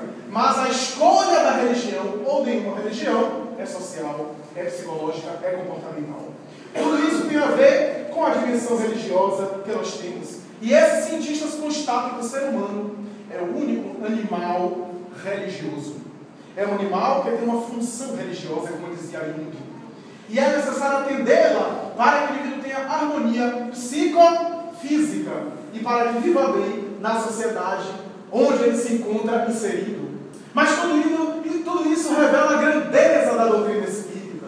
Porque Allan Kardec, em pleno século XIX, no século do surgimento das ciências, pelo menos da maioria das ciências acadêmicas que conhecemos, no século de pleno materialismo, teve a coragem de investigar o fenômeno espiritual de uma maneira científica, provando em laboratório que a alma é imortal, que nós não somos apenas a carcaça material de veias, vasos, artérias, nervos, sangue. Somos o psiquismo que sobrevive à matéria. Através da comprovação empírica no laboratório da mediunidade, utilizando os médios como cobaias, ele conseguiu receber as informações que os espíritos são as almas dos homens que viveram na Terra e que voltam para se comunicar. E os espíritos continuam interagindo conosco. São apenas os homens despidos dos corpos materiais. Os espíritos vêm revelar a sua condição, nem de milagre, nem de tragédia. Nem se colocam como santos, nem como demônios, nem como anjos, nem como diabos. Apresentam a mesma configuração psicológica, comportamental, as mesmas características de personalidade. Aqueles que foram agressivos na terra, viciados, prosseguem na mesma tragédia e na mesma autodestruição além do túmulo. E aqueles que foram nobres, que foram bons, que foram dedicados, que foram sensatos, prosseguem no mesmo estado de paz e de consciência pacífica de si mesmo, acentuando e abrindo espaço, abrangendo mais ainda a sua condição pacífica. Allan Kardec vem comprovar que somos imortais, vem fazer a aliança entre a ciência e a religião. No primeiro capítulo do Evangelho segundo o Espiritismo, um tópico onde Allan Kardec diz: eis que nós conseguimos fazer o diálogo, a aliança entre a ciência e a religião. As colocações tão sonhadas por Capra, Allan Kardec já havia elaborado. Quando ele diz que a ciência estuda os fenômenos materiais e a religião os fenômenos morais. Mas ambas, tanto as leis morais quanto as leis materiais, foram geradas por um mesmo conceito, ou por um mesmo ser, ou por uma mesma inteligência que nós chamamos de Deus. As leis físicas da matéria e as leis morais da alma humana, todas elas partindo do mesmo ponto que é Deus. Einstein, depois de proclamar sua teoria da relatividade, chegou a dizer: a ciência sem religião é capenga, e a religião sem a ciência é fanática. Era, portanto, a declaração de um dos grandes homens, talvez o maior cérebro da física de todos os tempos. Graças ao que ele, de alguma forma, sintetizava aquilo que Allan Kardec estabeleceu. Os estudiosos da filosofia da ciência costumam estabelecer que existem 4 acontecimentos que são os mais importantes na história da ciência. O primeiro deles, quando Nicolau Copérnico, de alguma forma, contestou a visão de que a Terra era o centro do universo e apresentou a sua visão heliocêntrica, a Terra girando em torno do Sol, de alguma forma, abrindo espaço para outras colocações de natureza astronômica. É o primeiro momento da ciência. O segundo momento da ciência, mais importante, foi em 1859, quando Charles Darwin apresenta a teoria da evolução, apresenta o evolucionismo animal, a seleção natural, das diferenças das espécies, dos vegetais e dos animais, com a sua bela teoria da evolução. Hoje, base fundamental para entender, inclusive, a genética molecular. Ou então, quando, no terceiro acontecimento, Sigmund Freud apresenta a sua visão da psicanálise, desmistifica a sexualidade humana, estuda a sexualidade humana com nobreza e vem nos dizer que há uma dimensão inconsciente nossa, uma dimensão instintiva, uma dimensão que nós não necessariamente temos acesso e que às vezes predomina sobre o nosso comportamento. E o quarto acontecimento mais importante seria da ciência genética, da engenharia genética atual. Mas, com todo respeito a esses 4 momentos, Allan Kardec poderia ser colocado como acima desses 4. Porque enquanto Nicolau Copérnico falava do heliocentrismo, Allan Kardec, assessorado pelos espíritos, revela a pluralidade dos mundos habitados, os vários planetas habitados. Quando Charles Darwin apresenta a teoria da evolução, 2 anos antes, Allan Kardec, no livro dos espíritos, já apresentava a evolução animal, a evolução espiritual, os biótipos que se transformam e o espírito que vai habitando e vai imprimindo nos biótipos as suas conquistas através da reencarnação. Mas quando Freud, em 1900, apresenta a psicanálise, o inconsciente, as tendências instintivas da sexualidade, Allan Kardec já o dizia 50 anos antes. Há uma natureza animal que às vezes predomina sobre a nossa natureza intelectual ou espiritual. E essa natureza animal necessita de direcionamento. É, portanto, a noção das tendências instintivas inconscientes do homem. E quando a genética humana apresenta os genes, os cromossomas, as tendências, Allan Kardec já falava do perispírito, que é o modelo organizador da genética, do DNA, em que imprime na forma, através da sua forma, as conquistas do espírito imortal, que precisa da genética compatível para poder evoluir, para poder crescer, compatível com as suas necessidades. Portanto, essa colocação nos revela a grandeza da doutrina espírita. Mas quando Allan Kardec examina as leis morais que são e que organizam o universo, terceira parte do livro dos Espíritos, ele vai examinar várias leis, desde a lei do trabalho, a lei de sociedade, a lei de conservação, destruição, a lei de justiça, amor e caridade, a lei de progresso, a lei de liberdade, todas que constituem, ele também se detém na lei de adoração. E ele pergunta na questão 649, no que consiste a lei de adoração? E os Espíritos respondem na elevação do pensamento em direção a Deus. O que é que vai dizer que todos nós, quando elevamos o nosso pensamento dessa ou daquela natureza, religiosamente ou de outra forma, estamos tendo uma experiência de adoração. Mesmo que seja um ateu que ouvindo uma música bonita, ou um indivíduo lendo um bom livro, um livro bom, e na reflexão, naquele livro, cujas ideias são nobres, são edificantes, ele consegue se elevar, ele está tendo um momento de elevação, na elevação do pensamento em direção a Deus. Porque a adoração tem a ver com a aproximação da criatura para o Criador. É, portanto, a ideia básica da adoração. E Allan Kardec examina a evolução do pensamento religioso. Os homens primitivos, pelo nível de evolução, sempre tiveram uma noção da religião. É interessante notar isso. É o arquétipo de Jung, o elemento universal. Todas as civilizações da Terra sempre foram religiosas. Nunca houve uma cultura, mesmo considerando a cultura da cortina de ferro, o regime socialista, o regime intolerante do materialismo mecanicista, do materialismo histórico proposto por Marx, mas ali era também um regime totalitário, era, portanto, um regime que escravizava as liberdades individuais. Mesmo considerando esse regime, nunca houve uma nação da terra, uma cultura da terra que fosse materialista, que fosse ateia. Todas as culturas sempre foram religiosas, sempre houveram indivíduos isoladamente, que foram ateus, que foram agnósticos, que foram não religiosos, mas eram posturas pessoais. O que é que vale dizer? Que há uma dimensão religiosa no ser humano. Há uma dimensão que se repete ao longo das culturas e das gerações, mas de acordo com o seu nível evolutivo. O indivíduo primário, por exemplo, ele concebe a Deus e as divindades de natureza bem material.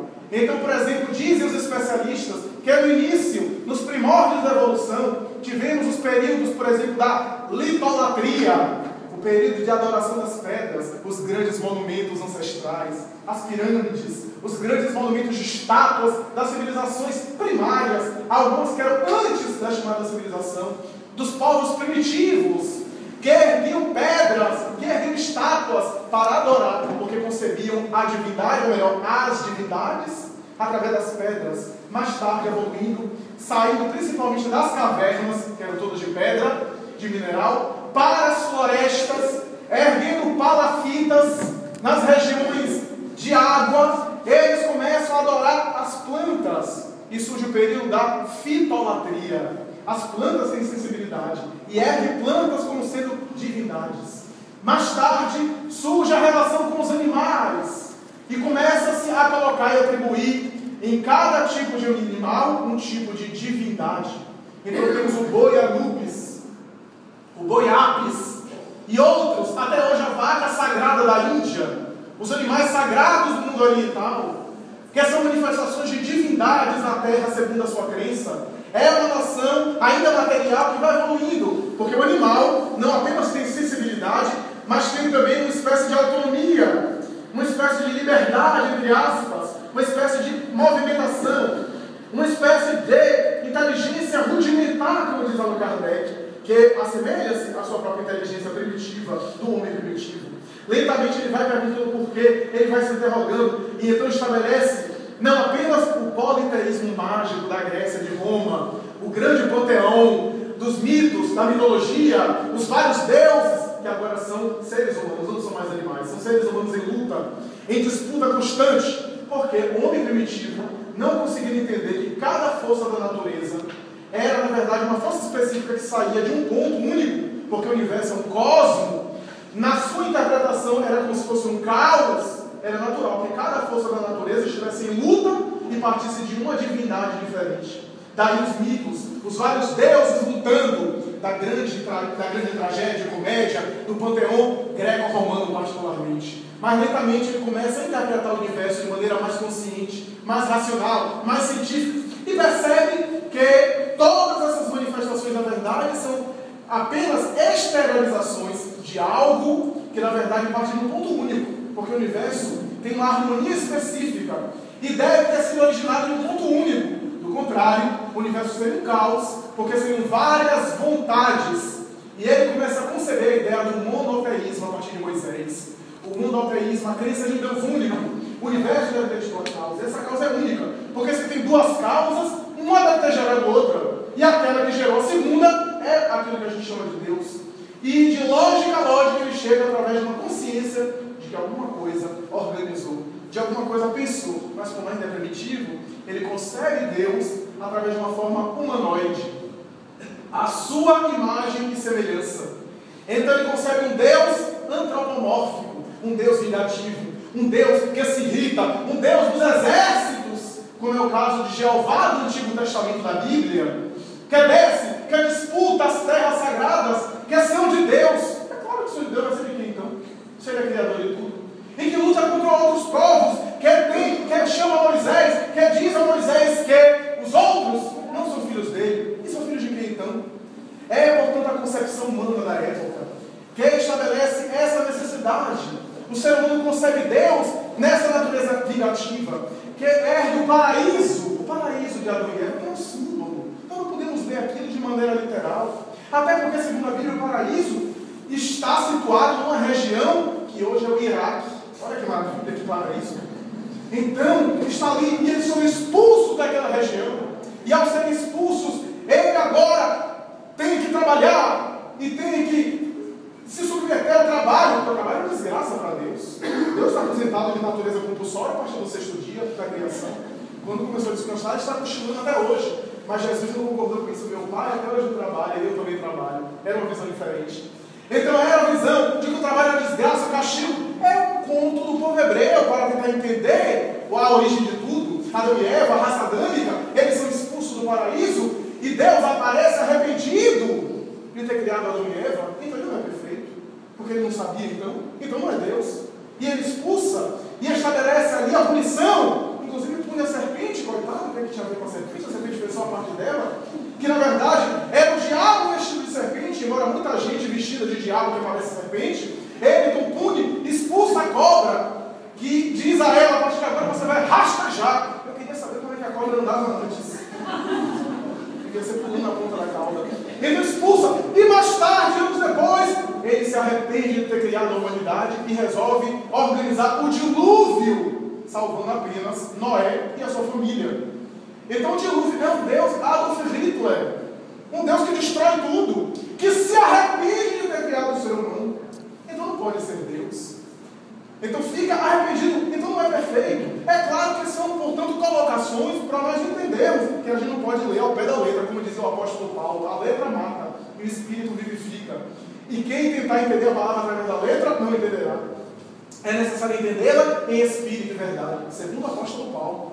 Então, essa é uma colocação interessante. O indivíduo vai evoluindo.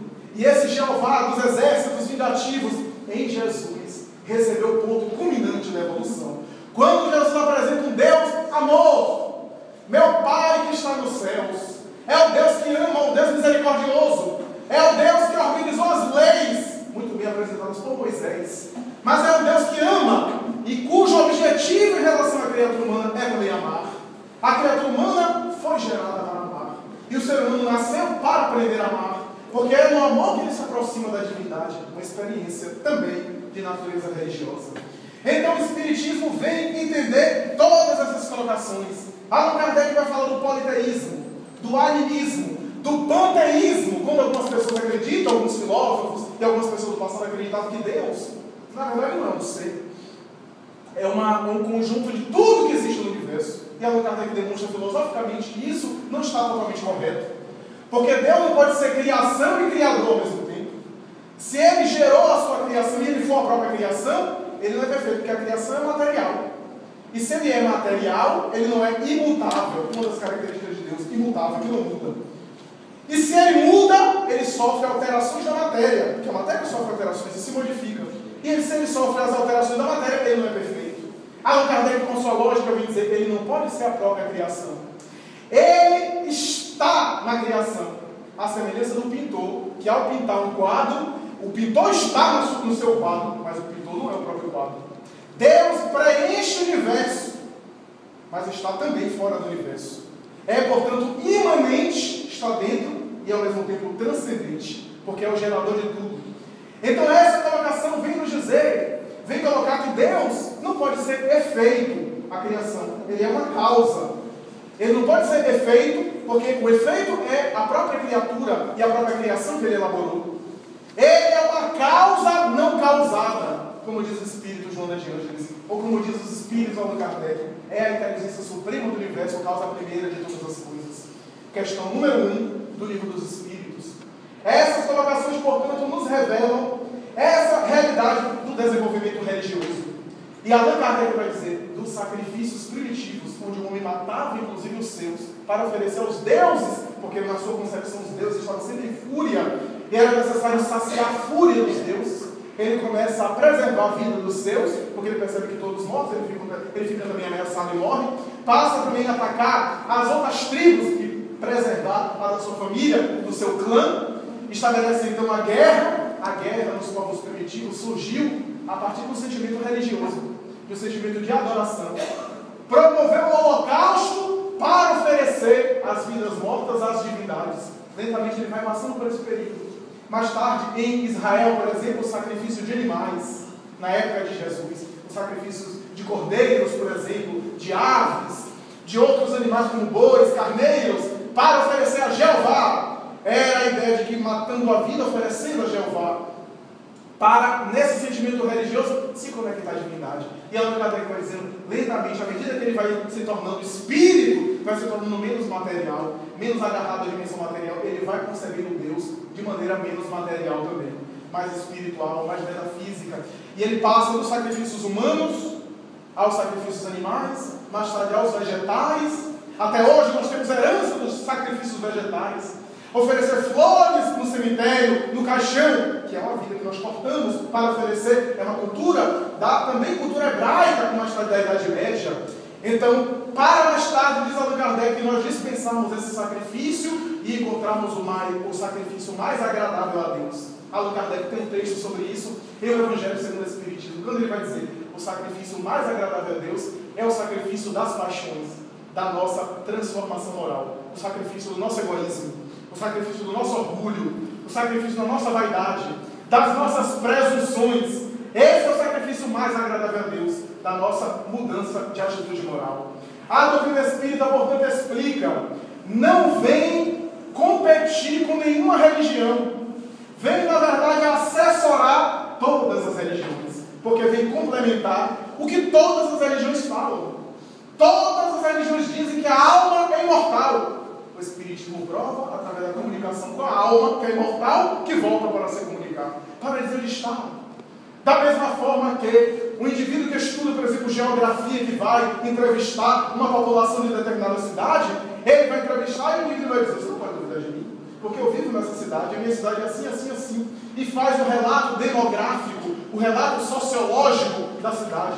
Os espíritos são esses entrevistados que voltam para dizer como estão, como é a sua vida no mundo espiritual e o que é que nos aguarda depois da morte. Porque como eles estão, será também a nossa destinação. Eles vêm nos preparar para essa viagem inevitável, que é a morte. A doutrina espírita, portanto, vem nos tirar também do fanatismo religioso. Porque Kardec vai estabelecer que a doutrina espírita, diferente das outras propostas de fé, tem um diálogo com a razão. Fé inabalável, diz ele no capítulo 15 do Evangelho segundo o Espiritismo, fé inabalável é somente aquela que pode encarar a razão face a face em todas as épocas da humanidade. No capítulo A Fé Transporta Montanhas. E ele vai dizer, a doutrina espírita propõe uma fé raciocinada, que é uma fé que dialoga o tempo todo com a razão. Não é uma fé ingênua, irracional, uma fé dogmática, imposta pelo Espiritismo. Não tem dogmas, não tem rituais, não tem cerimoniais. Algumas pessoas vão mais exigentes e algumas polêmicas vão dizer, mas a gente fecha os olhos, então isso não é ritual. Não, quem quiser fazer a oração de olho aberto pode fazer. O Espiritismo não tem nenhuma colocação a esse respeito. Nós fechamos os olhos para nos concentrar mais, para evitar os estímulos ambientais. Não tem nenhum ritual, não precisa botar a mão no pé, a mão cruzada. Não é isso. Porque tem gente que acha que se bota a mão assim, bota a mão assim, é que a energia não é circulação sanguínea, é psíquica.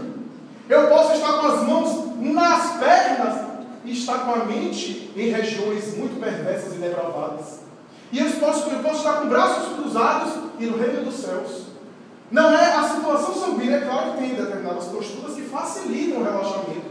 Mas não é isso que vai fazer essa ou aquela postura de sintonia. O Espiritismo não tem ritual, não tem batismo, não tem sacerdócio organizado, não tem instituições específicas que inclusive geraram no passado o profissionalismo religioso. O Espiritismo não tem casamento espírita, embora alguns estejam tentando fazer, mas não tem casamento espírita. Não tem, o indivíduo se casa e pode chamar um palestrante para falar, para dar uma mensagem, mas não tem uma autoridade, o espírita não é uma autoridade religiosa que deve sacramentar o casamento.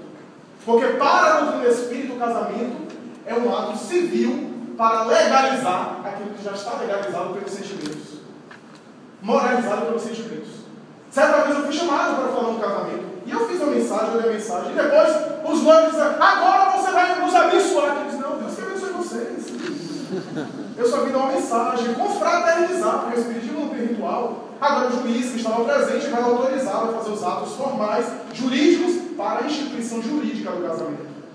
Então essa é a finalidade, para não gerarmos dependências psicológicas, dependências de crendice. associações, porque o Espiritismo não tem gurus, não tem mestres, todos nós somos iguais. Alguns que estudaram um pouco mais, que têm mais experiência, outros menos. Mas ninguém é autoridade religiosa. Até porque ninguém tem a palavra absoluta. Não existe infalibilidade papal na doutrina espírita, não existe nem papa na doutrina espírita. Existe aqueles que estudam e, na dúvida, a palavra da doutrina é que vai dizer a verdade. Na discórdia, na diferença, é a palavra da doutrina. São as orientações da própria doutrina que ele diz. Allan Kardec vai dizer que o Espiritismo é a única proposta filosófico-religiosa que não tem uma autoridade humana. A autoridade são os espíritos que podem se comunicar a qualquer lugar, que podem trazer as suas informações através de qualquer médium, desde o médium que mora no palácio até o médium que mora numa casa miserável, numa casa simples. Os espíritos se manifestam a todo lugar e ninguém pode querer prender os espíritos. Mas é também uma ciência e ele vai estabelecer essa necessidade do não fanatismo. Portanto, o Espiritismo é uma doutrina do bom senso. Embora alguns espíritas, que naturalmente apresentam às vezes teses fanáticas, no geral, os espíritas não somos fanáticos. Temos uma postura de bom senso. No passado é muito comum, inclusive aqui no Brasil, a ideia de que o Espiritismo leva à loucura. Inclusive havia uma ala da psiquiatria, especialmente no começo do século XX, inclusive com o nosso famoso e tão querido Juliano Moreira, que era um verdadeiro orgulho para o Brasil, mas não compreendia muito bem na época o Espiritismo, e estabeleceu que o Espiritismo era uma fábrica de loucos, e que o Espiritismo levava à loucura. Eu confesso a vocês que em alguns anos, eu tenho cerca de 12 anos, fazendo palestras espíritas. Eu comecei de recém-nascido, por isso que a gente... Então, eu tenho alguns anos acompanhando o movimento espírita, e não me recordo de ver ou de acompanhar um espírita que tenha ficado louco. Agora eu tenho visto muito louco ficando espírita, que é diferente. Porque às vezes a personalidade desequilibrada, a personalidade em conflito, adere de maneira apaixonada, de maneira fixa, determinadas ideias, como no futebol. O futebol não é culpado por causa de alguns neuróticos que aderem de tal forma que pegam um ônibus e incendeiam o ônibus da outra torcida, e matam, e destroem a outra torcida, e violentam e assassinam o outro time, jogam coquetéis molotov na outra torcida para matar, e assim por diante. São indivíduos fanáticos, a culpa não é do futebol, são personalidades desequilibradas, que através do futebol, a doutrina espírita também, como é uma ideia que chama a atenção, algumas personalidades agarram, mas a própria doutrina espírita diz a respeito do bom senso. Então o indivíduo que é espírita fanático já não entendeu a doutrina, porque o fanatismo é a ausência de racionalidade, é a ausência de exame e de análise. O Espiritismo a todo momento fala de análise. Kardec chega a dizer que é melhor rejeitar 9 verdades que venham do mundo espiritual, considerando mentira, do que aceitar uma mentira como verdade. Porque as verdades que são rejeitadas, mais cedo ou mais tarde, nós vamos perceber que são verdades, e vamos constatar isso, mais cedo ou mais tarde a verdade se revela. Mas uma mentira que é aceita como verdade pode causar muita perturbação, e até que se constate, se elimine, demora muito tempo. Então vejam o bom senso de Allan Kardec, a ponto de ele dizer: se a ciência provar que os espíritas estamos errados em qualquer ponto, a nossa tarefa é abandonar aquele ponto e ficar com a ciência. É, portanto, uma doutrina que caminha lado a lado com o progresso, que não adere à proposta do fanatismo. O Espiritismo não se preocupa em convencer ninguém. Os palestrantes espíritas, os divulgadores, eles tentam divulgar, apresentar, mas não tem a preocupação de impor, de convencer, porque o Espiritismo entende que nós estamos em diferentes níveis de consciência, trocando em outras palavras, em diferentes níveis de evolução. Se estamos em diferentes níveis de evolução, há determinadas pessoas que sintonizam com outras religiões. E é bom, é uma bênção. Todas as religiões são uma bênção, porque estão aí para atender diferentes níveis. Tem pessoas que precisam de determinadas propostas religiosas do que outras. E nós não podemos violentar a sua consciência. O Espiritismo não se preocupa. Não bate na porta de ninguém, como outras religiões. Não querem convencer ninguém. Eu me lembro de um amigo meu, e ele é muito engraçado, ele é advogado aqui em Salvador. E certa vez ele recebeu 2 pessoas, testemunhas de Jeová, e ele, advogado, veio abrir a porta, e as pessoas disseram: nós somos testemunhas de Jeová e queríamos que você também testemunhasse. Ele diz assim: impossível, não vi o crime, não posso testemunhar. Então, é uma questão de bom senso. O advogado penal que ele era, criminalista, ele não podia testemunhar. Então, são essas colocações. Ele, certa vez, também na rua, estava com ele e passou umas senhoras religiosas de água e se aproximaram e disse: nós somos as irmãs de São Francisco. Ele disse: oh, ai, que beleza, como vocês estão conservadas. São Francisco, né? Deve ter mais de 9 séculos, imagine. Então é muito formal. Então, o Espiritismo não se preocupa com o fanatismo, não sai por aí querendo converter ninguém. Cada um tem o seu nível de consciência. E é através da explicação da reencarnação que nós vamos entender que os espíritos vão evoluindo e vão cada vez mais desenvolvendo esse sentimento religioso da lei de adoração. Desde a religião primária, ingênua, até anticientífica, não científica, até uma religião cósmica, uma religião de um Albert Einstein, uma religião universalista, que nós estamos caminhando para entender, cujo objetivo máximo é o amor. Daí porque o Espírito Vila de Carvalho diz que o Espiritismo é a religião cósmica do amor. Uma religião que prima pela fraternidade humana, querendo dizer que nós estamos a sós. Que as almas que deixaram a terra, aqueles vínculos de amor permanecem. As nossas dores de saudades não deixam de ser escutadas, mas se convertem em esperança, porque esses afetos queridos que se foram pela morte não desapareceram. São invisíveis aos nossos olhos e aos nossos sentidos materiais, mas pulsam. E o amor não acaba com a morte. É uma dor muito dolorosa, porque quando se vai uma pessoa muito querida, vai uma parte da gente com ela. E nunca mais nós somos os mesmos. Nunca mais. E os Espíritos dizem somente o amor que nós dedicamos a outras pessoas para diminuir um pouco a dor dessa saudade e a intensidade dessa nostalgia. O Espiritismo vem dizer, no entanto, que todos nós vamos nos reencontrar mais cedo ou mais tarde. E que é necessário, portanto, preparar-se para essa viagem.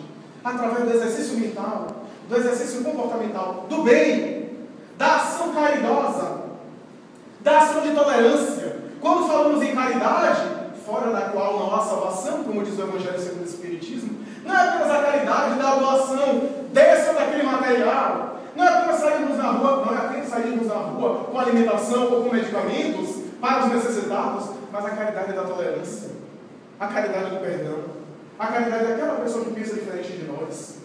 Essas, dizem Allan Kardec no Evangelho, são formas de caridade muito mais difíceis e por isso muito mais meritórias. Porque muitas vezes a pessoa doa um prato de sopa, mas não dá um aperto de mão.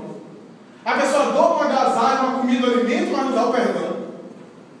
Dá um objeto material, mas morre, mas não cede o seu orgulho, a sua presunção. O Espiritismo vem dizer que a caridade maior está na convivência com aqueles mais próximos de nós, repetindo o ensinamento de Jesus e veio dizer que a vida na Terra passa muito rápido, mais rápido do que nós imaginamos, e devemos nos preparar para essa viagem. Os Espíritos, que são as almas dos homens, vêm nos dizer essa verdade, dizer-nos que estão vivos, que vivem, que a vida prossegue além do túmulo e que é necessário aproveitar os instantes da experiência material para pavimentar a nossa próxima realidade. Alguns de nós estamos mais próximos do que imaginamos da desencarnação, sem nenhum discurso pessimista. Mas nós sempre achamos que vai acontecer com os outros. Nós sempre achamos que vamos morrer quando estivermos bem velhinhos, bonitinhos, com água de colônia parisiana, então a gente vai morrer. Então, são concepções negativas. A qualquer momento o fio da vida pode se romper. E os Espíritos vêm dizer, é necessário, portanto, aproveitar para fazer o bem, para apontar os valores culturais aqui na Terra, morais, a sensibilidade, o afeto, enquanto estamos na vida física. Tenho visto, me permitam para concluir, tenho visto espíritos desencarnados voltando, dizendo como se arrependem, e me pedindo às vezes, como pedem alguns em mediúnica, falem com minha mãe, falem com minha esposa, falem com meu marido, digam a eles que eu amo. Como nós vamos dizer?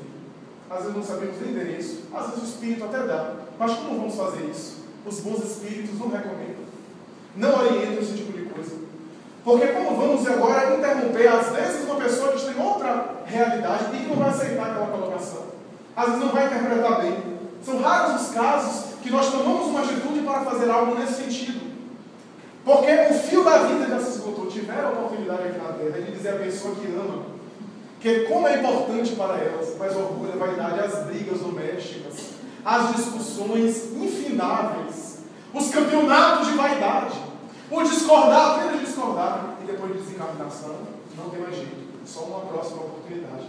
Porque a função da mediunidade não é o espírito fazer o que não fez quando estava encarnado, não é voltar para fazer aquilo que ele não fez, porque agora é um outro plano que ele tem que ser preparado. Então o Espiritismo vem nos dizer a verdade que liberta, como dizia Jesus, e vem nos desenvolver em nós o verdadeiro sentimento religioso que todos nós precisamos. O sentimento que sintetiza todas as propostas de fé da religião e a religiosidade que está dentro de nós. Muita paz.